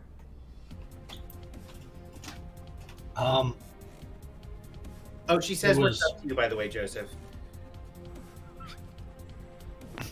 Oh, cool. I guess it's good to hear that she's still good. I mean, it looked kind of like this place, but it was, red with like a distant sun. That's the one. That's hell. Yeah. She said And there it was. wasn't anybody there. Was hell? What? Well, she said it was like she was. I think she was like basically like wanted it to sound like it was hell because that sounded like a big deal, but like really it was like baby hell kind of is what it sounds like. Because like she said it was purgatory, but then she said it was just to deal with a demon, and like that's not as big a deal as a deal with the devil. So I think she was like kind of talking it up a little bit, you know. Hi, Raiders. Welcome in. Hi, Raiders! Right, Raiders. Oh, thanks, JD. What a time. What a Such What a a good time to come in. Okay, so you said you saw Scarlet. Yeah, we hung out, we smoked some weed for a little while, and she is freaked out, and honestly I totally get it. It sucks there. And she's trapped. She said it's like kind of a world of her own making, I think. Anyone she took a picture with her camera who looked directly into the camera is potentially going to get trapped there too. What else did she say? Oh my god. we have to destroy all the film probably, or do something with the film. And there's a shadow demon who is watching her all the time and who made this deal with her because she wanted to be noticed. And instead of doing like a normal thing, she made a deal with a demon. That's a lot. Oh, okay. I mean, it's not really there are that a lot of crazy. Like, I things. feel like that's what happens when you make deals with demons. I feel like everybody who's ever read a story about making a deal with a demon, like, Okay, So- but like, where's the demon? Who's the demon? Is it the devil? Is it a demon? Do we like know where to go to find them? How did she sign a contract? Why did she sign a contract? What is the contract? I have so many questions and I don't even know where to begin. And I don't even know how to help. well, I was all by myself and I didn't know to ask all this shit. Okay. And is gonna start flipping through the photos that Skylar developed.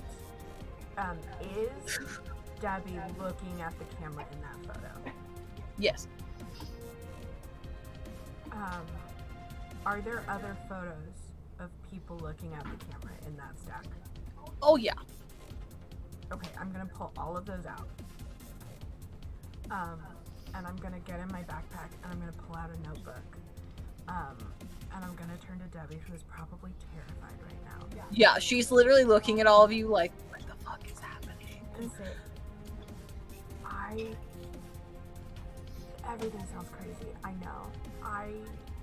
I know. But here, and she's just gonna spread the photos out, and she's gonna say, "Can you tell me if you know anyone in these photos?"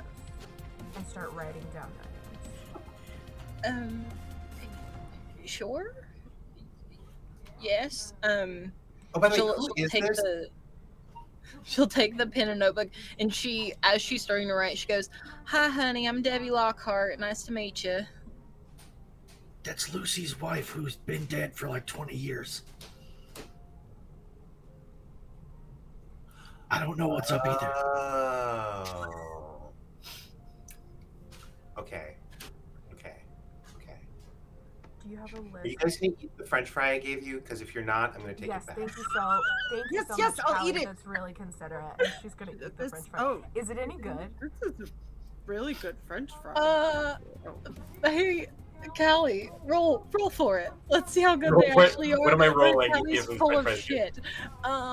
We'll Let's find go with grit. Grit is like a street smarts thing. I think that's the Sure. closest thing I can equate.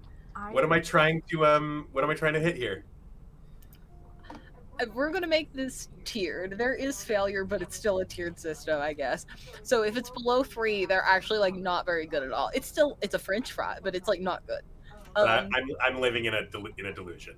Yeah. Because I want to order French fries and get Callie to eat one because I'm really hoping they're not good French fries, and she has like good greasy diner French fries and realized that they're the best. I'm kind of hoping I roll low because that sounds great. I think if you roll like a 4 to an 8, it's like it's a pretty good fry. Like it's not the best you've ever had. If it's above a 10, we'll go with it's one of the best French fries. Like it's like good diner, or it's like good French fry, right? But the thing is, like, good diner fries have lower stakes than that. So Tiffany is gonna come over and kind of like look around at all of you. She does like one of those things where you glance at someone too long when she looks at Debbie because she like thinks she can place her somewhere, but it's not coming to her. Can I get something for y'all? It looks like somebody already ate. No judgment though. We know that some people need things like vegetarian options. I don't know. Point is, here's water. You want things that are not water. I have an allergy.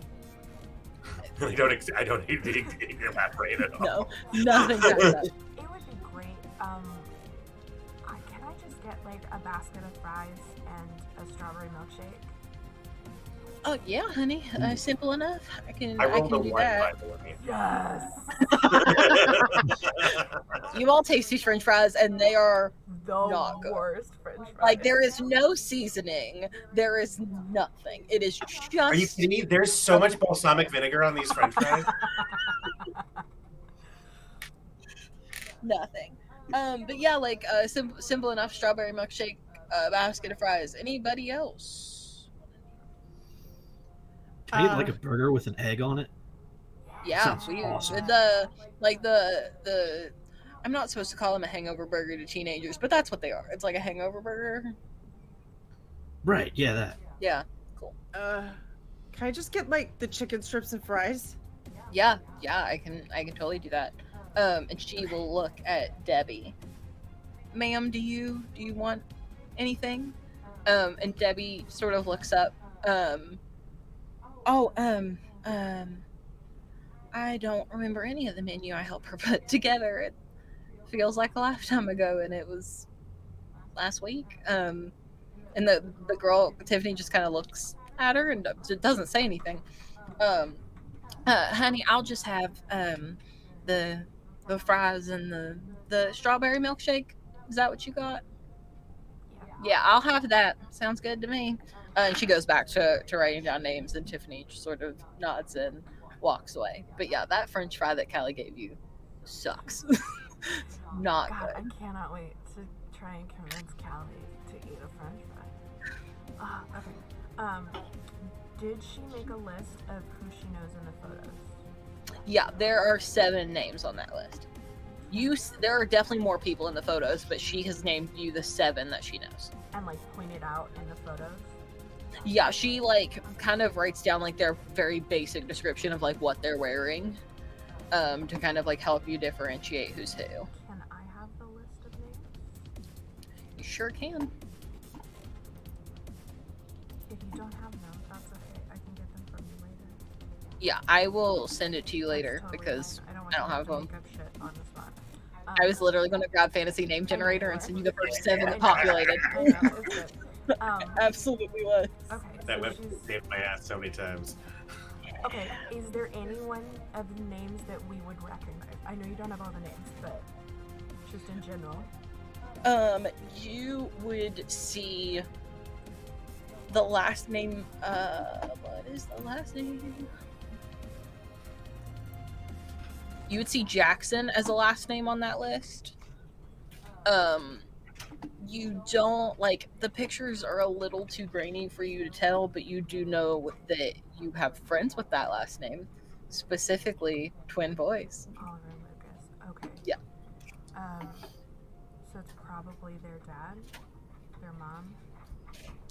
It's a woman, but Okay. it's a little too grainy to be able to tell if it would be like their mom or like a different An aunt or relative. somebody.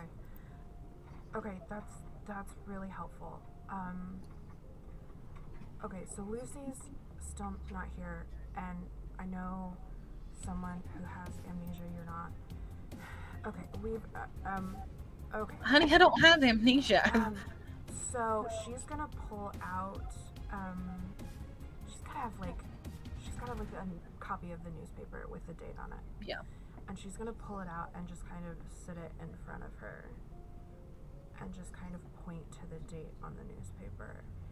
And as she does that, she's gonna say, "Okay, so I know Callie said a lot, but our friend Scarlett is missing, and she thinks that it has something to do with a camera that Scarlett got from a pawn shop.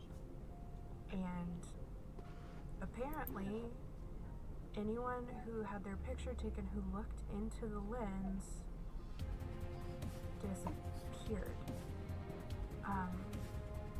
And she's gonna point to again. That's today's date. So, For the record, Scarlett's probably closest with me. great, awesome, yeah. But Okay, well, I'm very sorry that your friend is missing. I'm not really putting 2 and 2 together here. I was just at a hotel with my wife for a party, and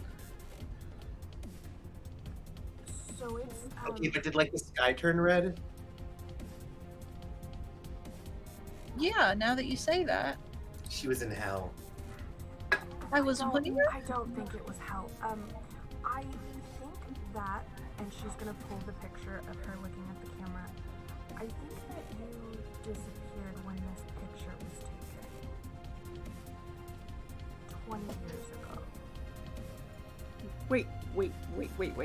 If that's what happened here, then what about all these other people and all these other photos I just developed? I don't know, but like, and she's gonna point out the name Jackson. She's gonna be like, I am gonna have to ask Oliver and Lucas, and we can also talk to Charlie's dad. And we gotta go to the pawn shop. What? Okay, did you go home and just immediately develop the photos? Yeah. How long do you think it took you? I mean, how long? Because I went right after school, so I probably had a good 3 or 4 hours of. Yeah, I would say that you took probably 3 or 4 hours worth of time to get all of these done. So like. Yeah, I mean, this is gonna take days to get them all. Nora's For gonna the kind of record, look at her. She's gonna kind of look at her watch and just like kind of think, because I'm sure she looked at her watch before she called Skylar to make sure that it wasn't too late. And like she's gonna try and like compare how long she thinks they were in the hotel. Callie said something about needing to do something with the film. Yeah, what I was going to say is Scarly told me, that's what I'm calling her now, by the way. Scarly told me that we probably have to destroy all the film. She's not sure, but she's pretty sure. Destroy it for. Okay. Yeah, I said I would burn it, and she said that sounded like probably a good idea. Okay, but if you developed the photos and we found Debbie, what if there are other people at the hotel? I mean, it's possible. I mean, are these photos? What are all the photos that I developed? I mean, there's some of the hotel. Yeah, there's a lot at the hotel that are a bunch of people of different ages, but most of them look to be about the age Debbie looks now, which is like probably mid-30s-ish.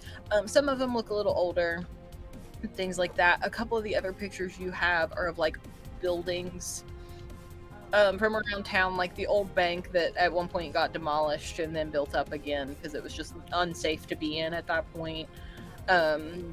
A lot of the rest of this role in particular is architecture. Okay. Do I know where these do I recognize the buildings, the architecture? You know where the old bank was, though it's not there anymore. You probably can recognize a couple of the houses. Give me a brains roll. DC I also want to know if 8. I was wondering if any of those houses look like the things that I saw on the street. You also give me a brains roll, DC of 8. I'll just take half of 10. Cool. Yeah, you know where a few of these are. At least some of them you don't recognize at all, but the few that you do, you would know where they are. Okay. I exploded. Yeah. Ooh, nice.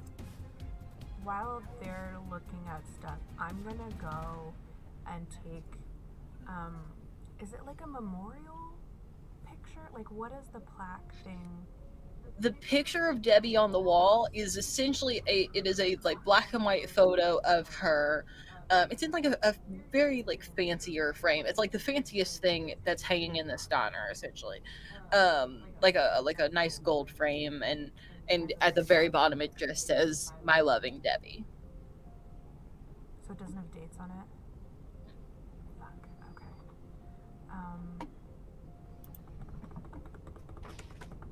Oh my god, I saw that place. What place? Sure did. I rolled a 12, by the way. No, yeah. No, you guessed correctly. You absolutely saw all of these places. Yeah, they're all in hell. They're all there. I mean, listen, guys, let me just say, I know it's not actually hell. I just don't have another name for it. That's what Scarly called it. And that's what I'm going with for right now. Okay.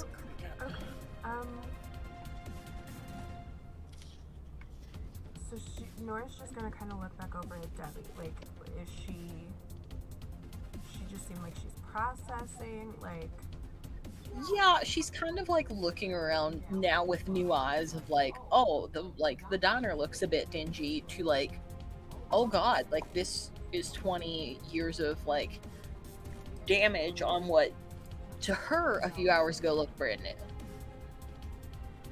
um, so as far as I know, everyone thought you had passed away. So, I never heard the story. Lucy doesn't really like to talk about it. So when she gets here, it's gonna be a little bit of a shock to see you. Might be a lot. This can't even be possible. I was at a party for my wife's grand opening of her new diner hours ago. Like everybody was there, everybody looked very nice. It happened. I know it happened. It did. It just happened 20 years ago. Yeah. It didn't just happen, and also I gotta be honest, they didn't look that nice. Don't be mean, Callie. What? It's just hard already. Sorry for being honest. So you mean to tell me Lucy's been here for 20 years without me and she didn't know where I went? Yeah. Yeah. Oh god. Yeah, thank you. For whatever you all did that got me out of that. I don't remember much about being gone. I guess now that you mentioned the red sky thing, it seemed to happen, but I don't remember much about being in a place like that. Scarly said time was like all fucked up while she was there. Okay. She like didn't know when it was or how long she'd been there. And she said it was really hard to like talk to us. Huh. Okay, I still don't know what any of that means. I'm gonna just try my best with it. But first things first, I have a wife to find. So if y'all wouldn't mind, I got a lot to figure out, and I would really rather do it with Luce. Have you ever seen the movie While You Were Sleeping? No. You know, Is now the time? what? No, but like Is now the time? No, but a guy wakes up from a coma in it and then finds out he's engaged. It's like, except he's not really. It's like a whole thing in the movie. But Are you that's telling me basically- I'm not really married? What is happening? No, I'm saying it's like you just woke up from a coma, and so Okay. like all this stuff has happened, but you don't realize it's happened. Actually, in the movie, it turned out he wasn't really engaged, and she was in love with his brother. It's a great movie. You should watch it. I really like it. But it's not the point right now. The point is, I mean, honestly, you've probably missed out on a lot of really good rom-coms, and you should probably start with When Harry Met Sally, because that's the classic. But anyway, the point being, just like treat it like you've been in a coma. That's all. That's not hard, right? I I don't. think it think- doesn't. It's hard. Yeah, hard. that one's It's right. gonna be hard, Callie. Yeah. But I've got to do it. And if she like looks past you and can see Lucy walk in and like go straight to the back, I think I have a conversation that I need to go have. So thank you, but I think it's best if I do this one alone. Okay, well, if you need us, I guess we'll be here for right now. You kids do what you got to do. I'll be back there for a bit, but if I need you, I guess Lucy will probably know where to find you better than I will. Yeah, okay, well, all right. She looks at Callie because she's sitting right next to you. She like looks at you and expects you to move. What? Move, Callie. Let her have a minute. Move. Oh my god. You know what? I need to make a phone call anyway. That's fine. And I get up. And she will get up past you and go ahead and walk towards the back. She takes the picture with her that you took down off the wall. And when Tiffany inevitably tries to stop her from going in the back, she just holds up that photo, and Tiffany turns white as a sheet, and she walks around her. And that's all that you see of her as she goes into the back. You all, by the way, would notice after Callie gets up that she's been scribbling on a napkin this whole time, and that she's been crossing out and rearranging an order of names, and it's her friend group, but she's always listed as number 1, to be clear, but with you all and also Scarlet mixed in, except she just has like little descriptors describe like that, like she's calling you the wrong names. She doesn't have your names correct on these, but and she's been mixing around and ranking you all in some way, shape. Is it like your top 8? Basically. Top 8? Yes, but it's on a napkin. And she's number 1 in all of them. That's so fucking funny. Okay.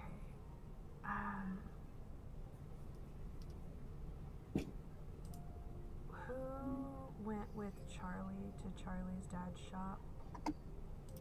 Oliver. Oliver? Okay. Well,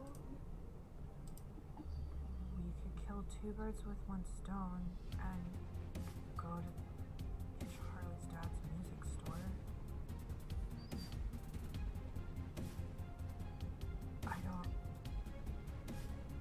I don't know what to do because we didn't see anyone else in the hotel. Now, to be fair, we didn't really go anywhere after Debbie appeared, but if she appeared because you developed the photo. That's what it seems like. That's what it seems like happened. And what about these buildings? I mean, you said this whole place appeared, right? Like, what if the rest of these buildings did too? What if anything we develop from this camera just appears? And if so, then why would we destroy the film? Wouldn't we want to develop it all and bring everyone back? I don't know. I mean, maybe. Or do we develop it and then destroy it? Maybe both. Maybe there are some things that shouldn't be brought back. But if we can, then why wouldn't we? I see no reason not to. What if they took a picture of something bad? Well, sure, that could be bad, but I mean, what happens if we destroy? What if we do this? What if we find one of the houses that is in one of these photos and we go there and we make sure no one's in there and then we destroy the photo and see what happens to the house? I mean, that makes sense. But I mean, won't people be paying attention to the house if it just appeared out of nowhere? I don't know. What time of day is it? It's 5. Oh, we're getting later in the day. Probably like 6:30, 7 o'clock. Is it dark? Yeah, I'd say by now it has to be because it's October. It's September-ish. Yeah. So it's possible that, I mean, depending upon where these are, that maybe no one's noticed. Or who knows? Who knows what's around this? Maybe there's some kind of like weird mind fog. If it disappears, they just won't even know it was there in the first place. What are the rules? We don't know the rules. Okay. That's a good point. Maybe we should try to find out. Yeah, So there's always rules. should we try and find a building? Yeah, I think I know where some of these are. I don't know about all of them though. Okay, well, is there one that's not very far away? Yeah, do I recognize any of the ones I recognize? Are they... Do I recognize like where they are and how to get there? Sure. I would say the closest one that you know of is what used to be an old antique store. It's not been occupied in some time. Like the shell of the building is still been there, but it's not active. Like the sign is very broken and hasn't been repaired. There's cobwebs in the windows. So Like it's just very clear no one has done anything with this building. the building has been there though. It didn't like disappear. Yeah, in the photo, it looks very nice. In real life, like as you know it, when you saw it today or within the last week, it is abandoned. Okay. So maybe we go see if Let's go there. anything's changed. Yeah, we could see if something's changed. We could see if somebody came back. I mean, I guess if I only have a photo of the building, but I don't know, like, where did the building go? Why did the building go? Did anyone in the building go with it, or did they have to be in the picture first? I mean, there are a lot of questions that I have here. That's fair. I'm assuming This is we like got our book's worth food of at questions. some point. Oh yeah, as like Debbie's heading to the back, when Tiffany's trying to stop her, she's bringing out your stuff. Okay. I'm gonna just like scarf some down, and I'm gonna offer Callie a fry in exchange for the fry. Well, that I she am- gave me.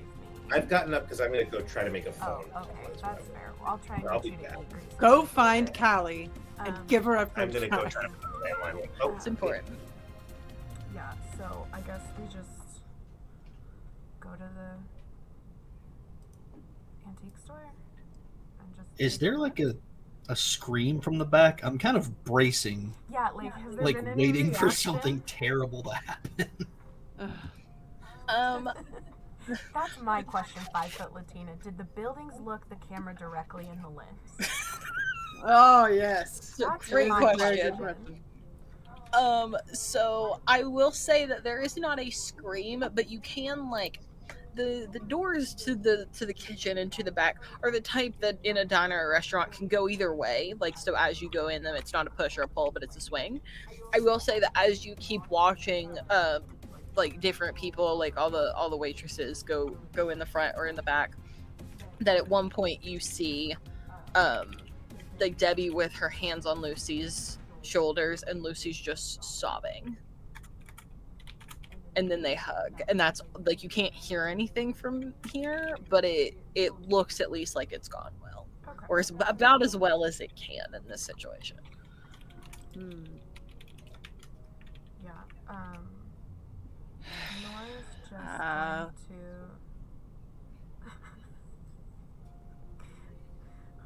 Michael, you're the best. Nora's just gonna like put money out because I'm sure she knows how much French fries and a milkshake cost. She's gonna put money out with probably a little bit more than she normally leaves for a tip because Callie. I just kind of put that down and then start to make her way toward the door to go get her bike. let me know when I can play trying to get Yes. the phone, by the way. Please None please of it. go ahead and let's make your phone call while everybody else is wrapping up their fries and shakes and such. So I go to like one of the waitresses and I just say, "Hi, I need a phone. It's an emergency. I need to call my parents." Give me a charm roll. You got it. Your DC is 10, and that's because you lie to a lot of people, and these kids go to your school, so they know that you lie to a lot of people. I rolled a 19. Wow. Jesus. Yeah. So not only does What I this girl do. believe that you need a phone, but she thinks this is a dire emergency. Yeah, absolutely. Right here in the the kitchen doors, right before the kitchen doors. It's just by the wall. Go for it. I go to the phone and I pick up and I call a number that I have memorized, which is the law firm of Garcia, Crown, and Lindberger.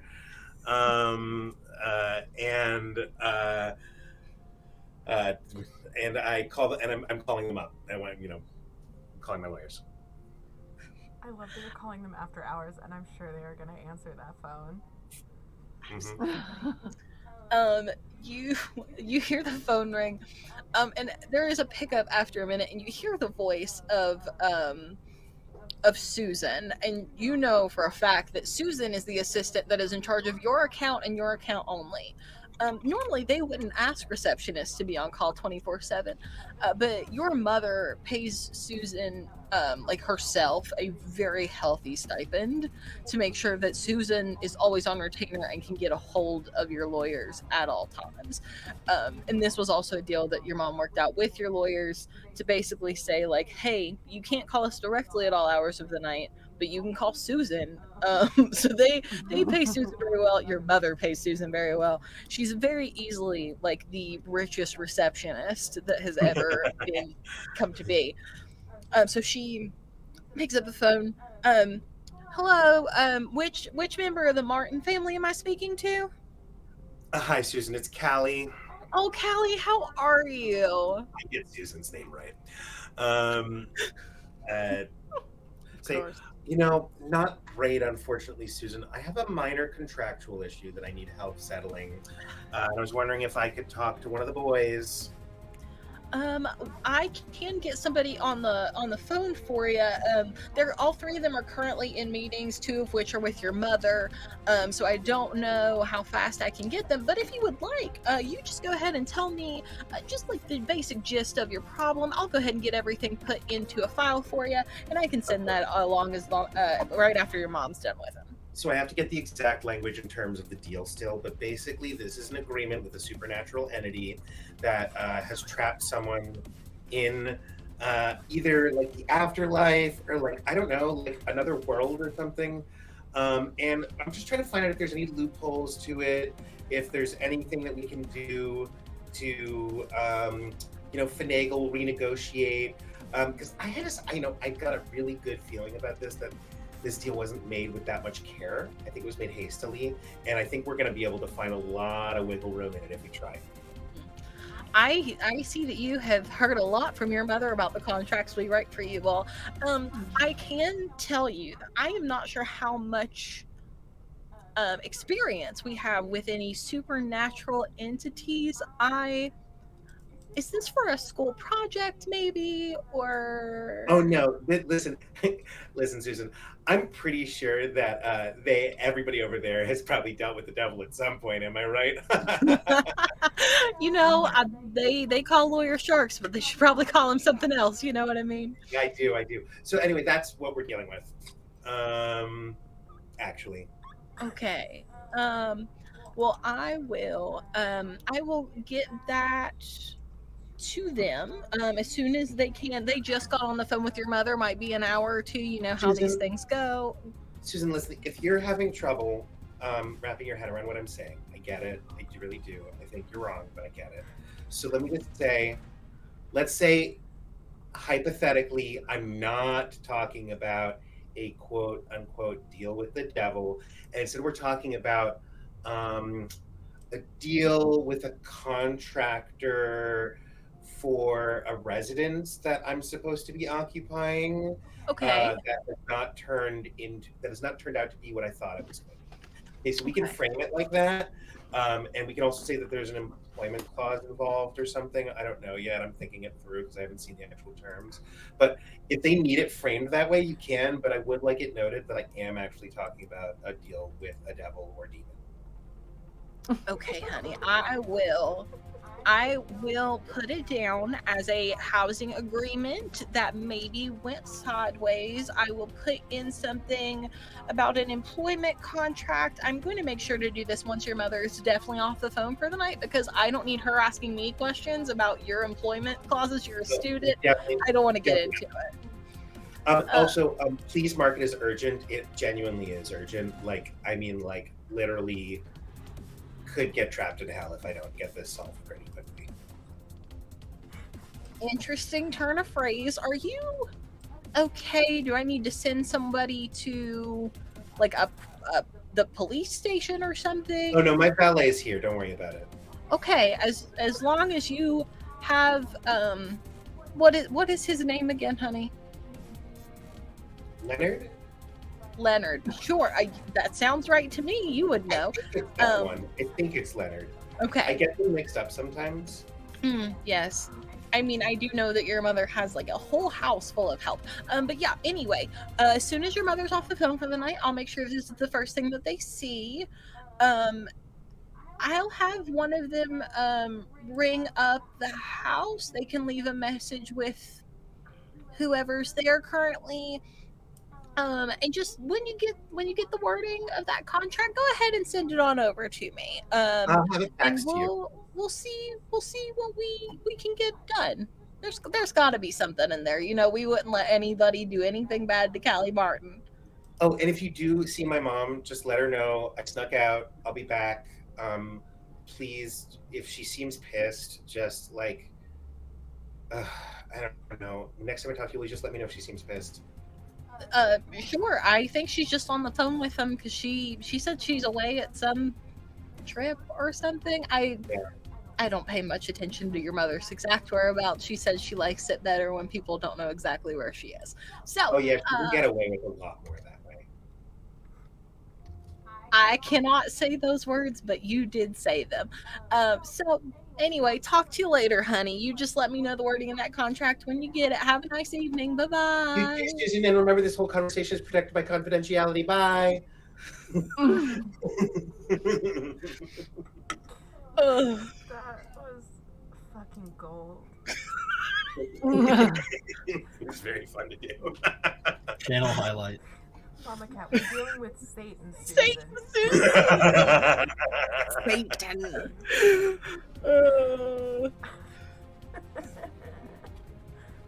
But I would like it noted that is either a devil or a demon.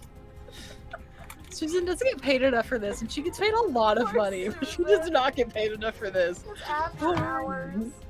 Yeah, she's Oh, not here my for it, man. God. Not here for it at all. Gino and Devil's Advocate. When did that come out? Hang on. Did I? Oh, we could have seen it. It came out in '97. Yes. Oh, nice. It's a new movie. It is. Oh, It's a man, new yeah. movie. Oh shit, that's fucking funny. Oh, December. It's coming out soon. It's coming out soon. Oh, It's not out soon. yet. They've Well, you definitely would have seen it announced it before. already. Yeah, we I'm seen probably the gonna trailer. accuse people of ripping me off. Ugh. Oh shit. So now that wonderful phone call is over, and you will have word I will back. come back. Yeah. Yeah, I well, will you will come have back. word. You will have word back from your lawyers, obviously. Who, honestly, I'm going to roll about if they've ever done anything with demons or not when the time comes, because I've decided that I'm not going to call Oh that. my for god, I them. really hope they have. Yeah. They're like, okay, Garcia Um, will handle this one. I mean, you definitely have got the best lawyers in town. I don't know what to tell you. It's just a matter of have they I doubt dealt they're with in town. supernatural forces. Oh no, like like when you say the best lawyers in town, it's like the tri-state area essentially. Like, Keyboard. yeah. But with that, what is the plan now? Because you all have listed a lot of things you could do, but I don't know what you would like to do. I think we're gonna go look at the antique store. Okay. Okay. Right? Sounds good to Does that me. good? Same, yeah. Okay. Before we leave, Callie, out of curiosity, because we didn't get to play this moment out, I think, unless you want to do it differently, I think he's going to sneak one of the French fries that's left over from the basket just to try it. And she's going to bite it, and she's just going to have a moment of silence, and like a little tear is going to be in her eye. She's gonna quickly wipe it away and move on. Yeah, I'm not gonna make you roll for that. Diner fries are 1,000% better than fancy people fries. Oh, good. That's not anything we have to take a chance at in life. That's fact. True. That is what we go by until I die. The diner fries are the best fries. So with that, you all, unless you would like to do anything else here, are more than welcome to go to an antique shop. We all have Yeah. our bikes. How does Callie want to get there? I have a valet. I got pigs. Yeah. Oh shit. You guys technically can come with me if you want to. I think there's probably enough room for all of us. And our bikes. Let me check with Or will you Gustav. bring us back? Gustav. Gustav. Leonard and Gustav. Just All in one train episode. of names is fucking beautiful. Gustav, do you think we could fit? How many bikes do we have? Three. 3 bikes and all of us in the car. Gustav says nothing, but just like goes to work about it. So this is yet another one where's of the the rhetorical fanciest cars. Correct me if I'm wrong, but I feel Callie maybe has a rule of like I can't be seen in the same car twice in a single day. Ooh, yeah, probably. It feels correct. I think at least in a single day on the same outing. I think she has to if she returns, it must the next outing in the same day must be in a new car. Yes. So I think, yeah. So the car that you were in this morning to go to school was like a very compact, nice, like sports car style of a thing. This is much bigger. It's a very it's very fancy. Could honestly probably sit like 8 people. Think party bus, but in 1997 of like that. A limo. Yeah, like it's like a big it's like a tall limo though. It's ridiculous, and it's not a car that even exists in America yet. Callie's mom has paid an exorbitant amount of money because her husband. It's called a stretch Escalade. Yes. Exactly. That is the only way I'm going to pronounce Escalade from now on. Escalade. Your mom saw it. Your mom saw it when she was out of the country on work and insisted that you all needed to have one. When she contacted like one of her many car dealerships about it, they tried to insist that this is not a car that is yet made for here, and there's only like 200 in Europe. And she was like, "It doesn't matter. That's mine now." And she paid at least 8 digits to get that car here.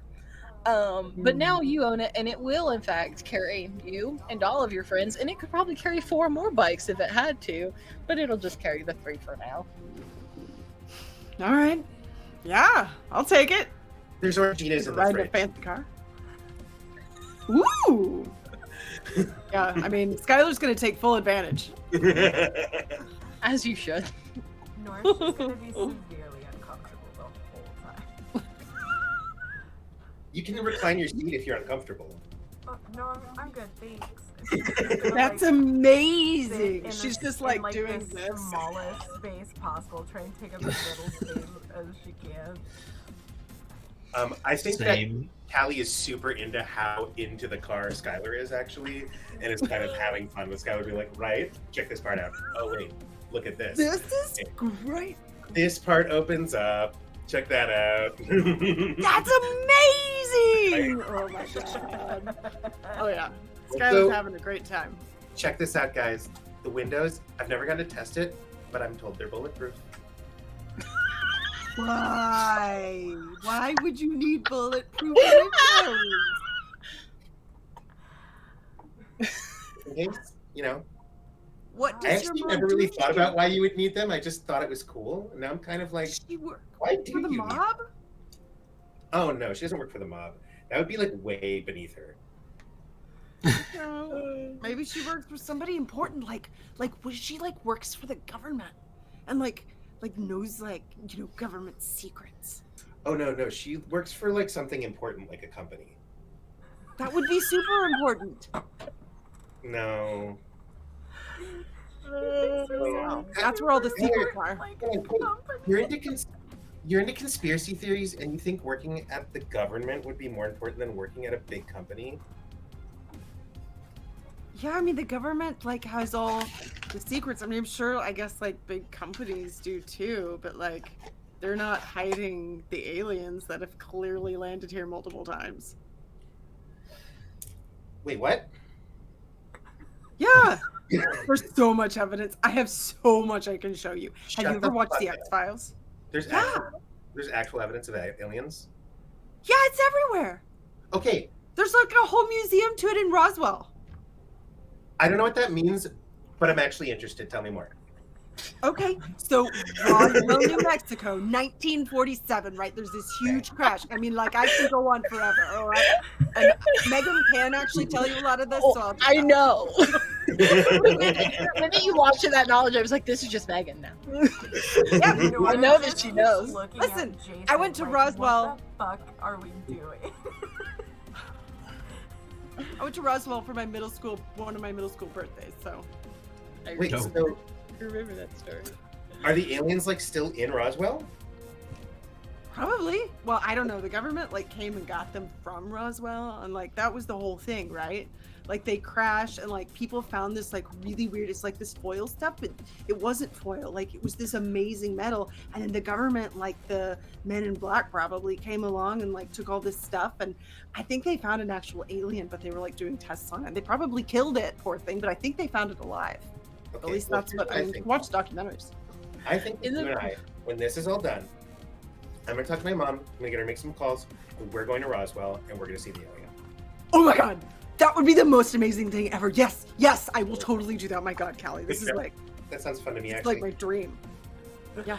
As you all are having this conversation, Gustav like has the divider half up, half down, and is absolutely listening to what's happening. And as you all pull in front of this antique shop, he hands you a small like post-it note in between the thing. Mhm. It says, I'll contact your mother while you're doing whatever here. I'll make sure she has everything ready for Roswell for you in time for Thanksgiving break. Oh, and Victorino, I'm expecting a call from my lawyers. It's possible they'll call on the car phone. You have my permission to answer, but please do not have a conversation. Just inform them if I'm here or not, and if I'm not here, try to get me if you can. He essentially, because you've had problems with the help talking to you before, just in general, not really like as not like talking back, but just like in general speaking to you. Speaking, yeah. So now in all of the cars there's a light system. So in where you sit, there's a green light and a red light. It's for yes and no. And so the green light just flashes a couple of times, as in like he understands. Nora, I turn over to go. That means yes. Nora just wants out of this car. She's Callie. uncomfortable.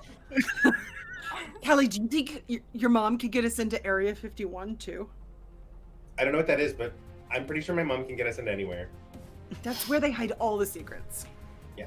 Nevada. Groom The only Lake. problem We should I go have there. to warn you is if she says she wants to go with us, I don't want to do it anymore. Okay. Okay, fine. We'll just like somehow keep her from going with us. But trust me, we don't want her to come with us. So that's my one caveat. Okay. Great. Sure. Great. So This is as fun. you I'm having fun. Gustav then like gets out of the car and opens the door for you all. So you all may. Nora Oh! 100% got out of the car by herself. Like, while they were still talking about, once the light system happened, she's like, no, and she got out of the car. And Did you just roll like the car was still moving yeah, and you're just she like, was like the And, minute the car stopped, she's like, oh my god, let me out of the car. And so like, she's gonna be on the back trying to like get her bike like off of whatever kind of hookup there is. And she's like trying, cause like, not only was she uncomfortable, she doesn't believe in aliens. Like, she's, like, she's not used to having people help her. Like, she's a latchkey kid who barely sees her dad. Like, this is way, like, splurging at the diner that's what it was for her, was splurging. So she's just like, I need some normalcy. Today has been a fuck up.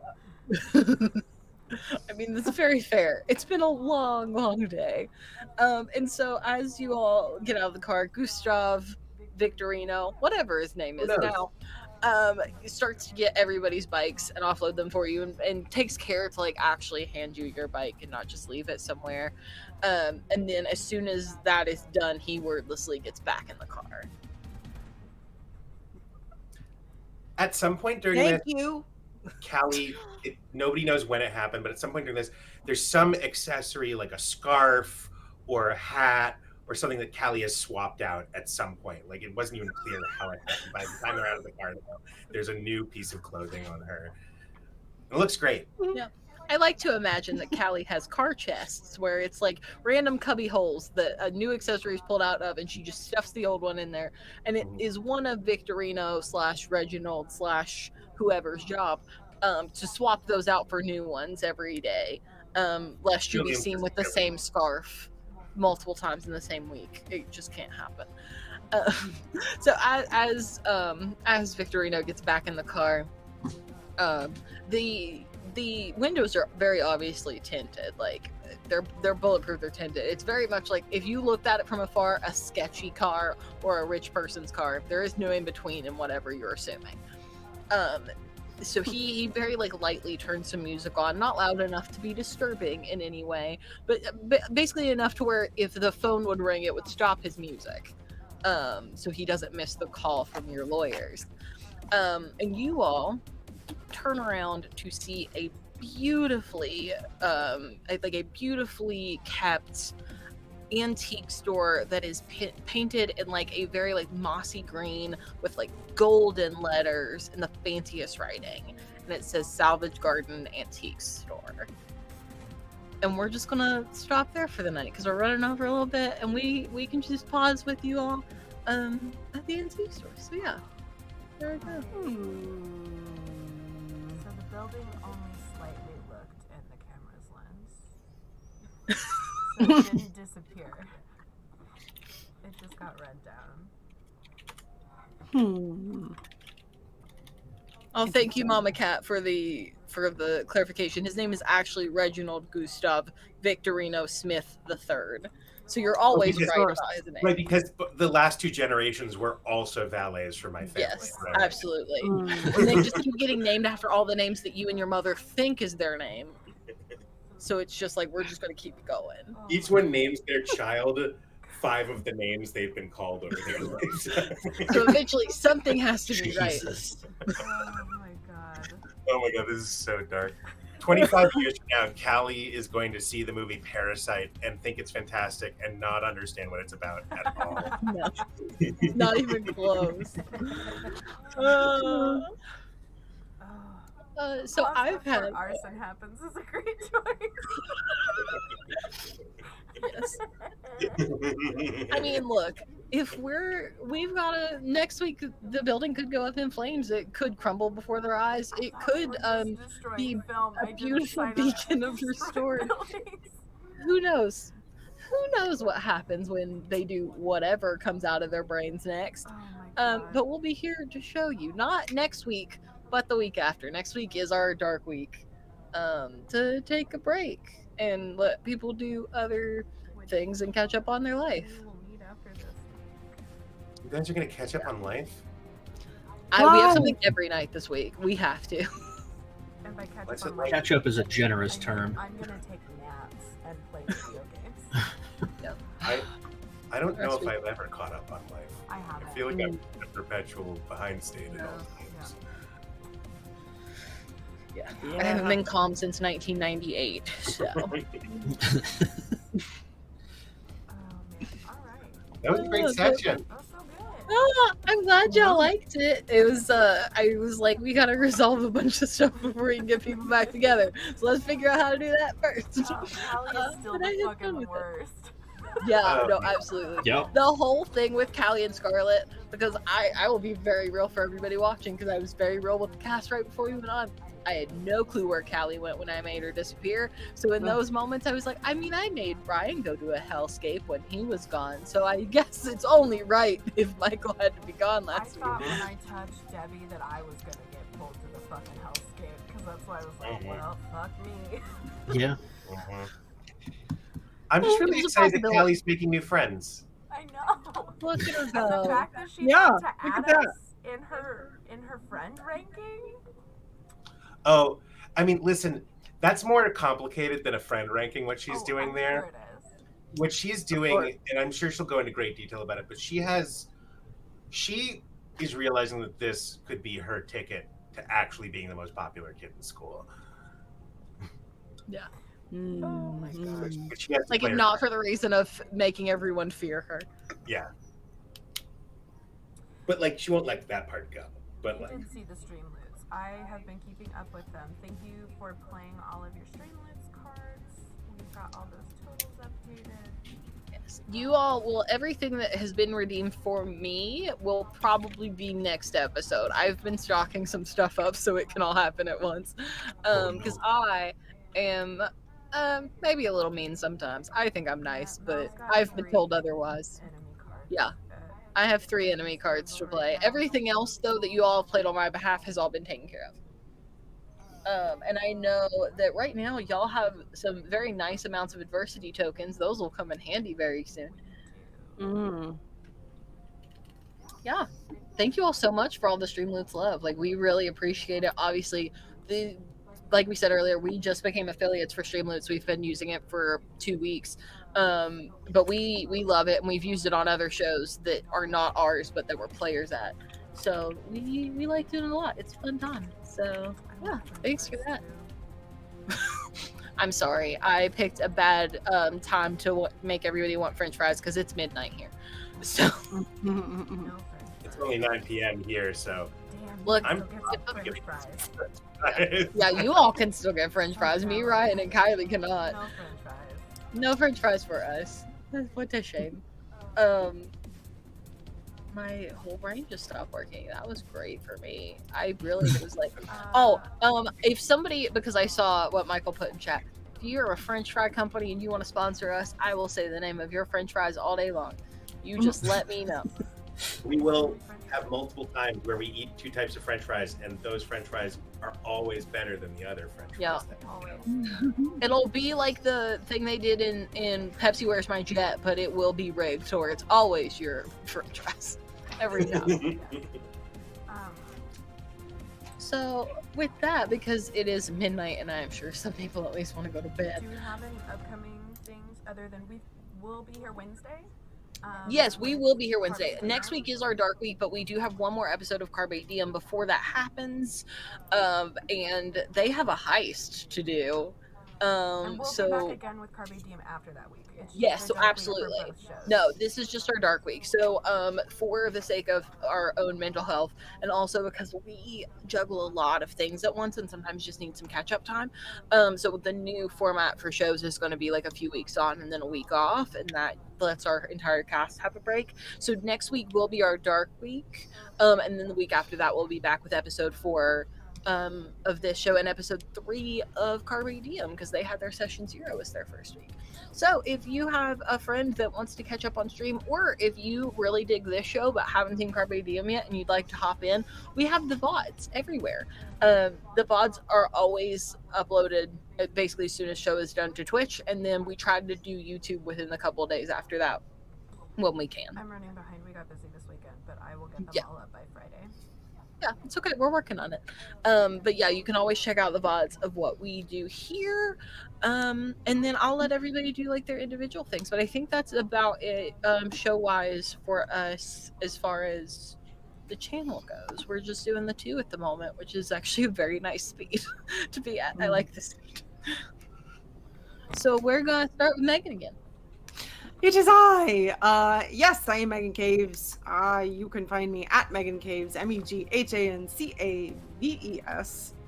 I own Gone Rogue Entertainment, and we make Savage World. We make Harbingers, which is Savage World, is a TTRPG. My brain clearly is not functioning. We also do some other things like short films. Everything is horror, mystery-ish. And I also make Adventure Bones, which is a TTRPG supplement product. If you want some voiceover for your game, you could get it there. Beyond that, I don't know. Follow me on Twitter. I talk about cats a lot. She's got a good Twitter. She does. Yeah. It's great. Cats, yeah. So, and I post cats. You want to see some cat pictures? That's where you want to come. Yeah, that's me. Thanks. Ryan Mack. Yo, I'm Ryan Mack. I'm normally here DMing and or playing, or playing. You can't really do both. I mean, you can with a different system, just not this one. I guess that's true.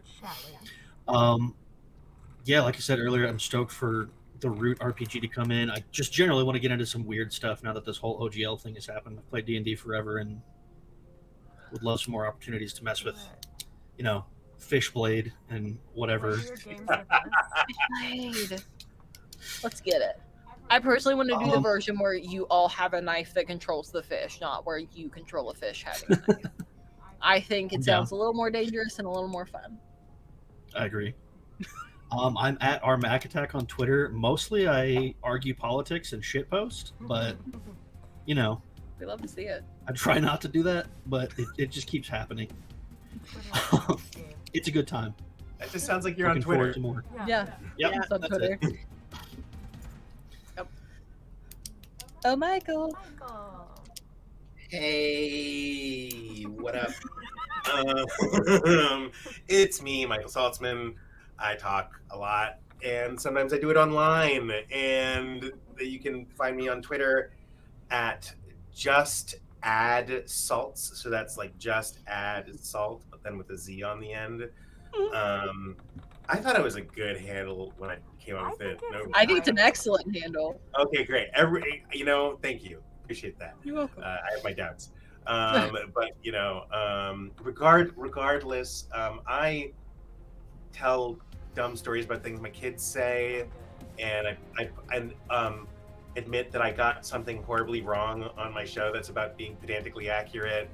And oh man, do not get a magic card rule wrong, y'all. Don't get a magic card rule wrong, and do not say anything remotely judgmental about One Piece, or your life online will be hell for a couple of days. Oh no! And I say this as somebody who really likes One Piece, but things go bad. Anyway, but yeah, so you can see that happen to me and watch me suffer in real time, and what else is the internet for? And sometimes I don't know. Hopefully, I'll be acting or writing something one day, but we'll see. I believe you. Yeah. Hey, Kylie. Oh, hey. My name is Kylie Eberhard. You can find me just about anywhere on the internet at Viking_mermaid. My link tree is in the bio that I just posted. I'm the other half of the founding team of Homebrews and Homebodies. We are here, like we said, Mondays and Wednesdays at 9 p.m. And then you can catch 3 of us over on Ladies of Lake on a Femme Gamer Party starting February 3rd. Also, if you're bored, we have a Discord. Oh, I hit caps lock. We have a Discord. Come in there. We share things and pictures and fun stories. Here are our socials. There are all of our socials.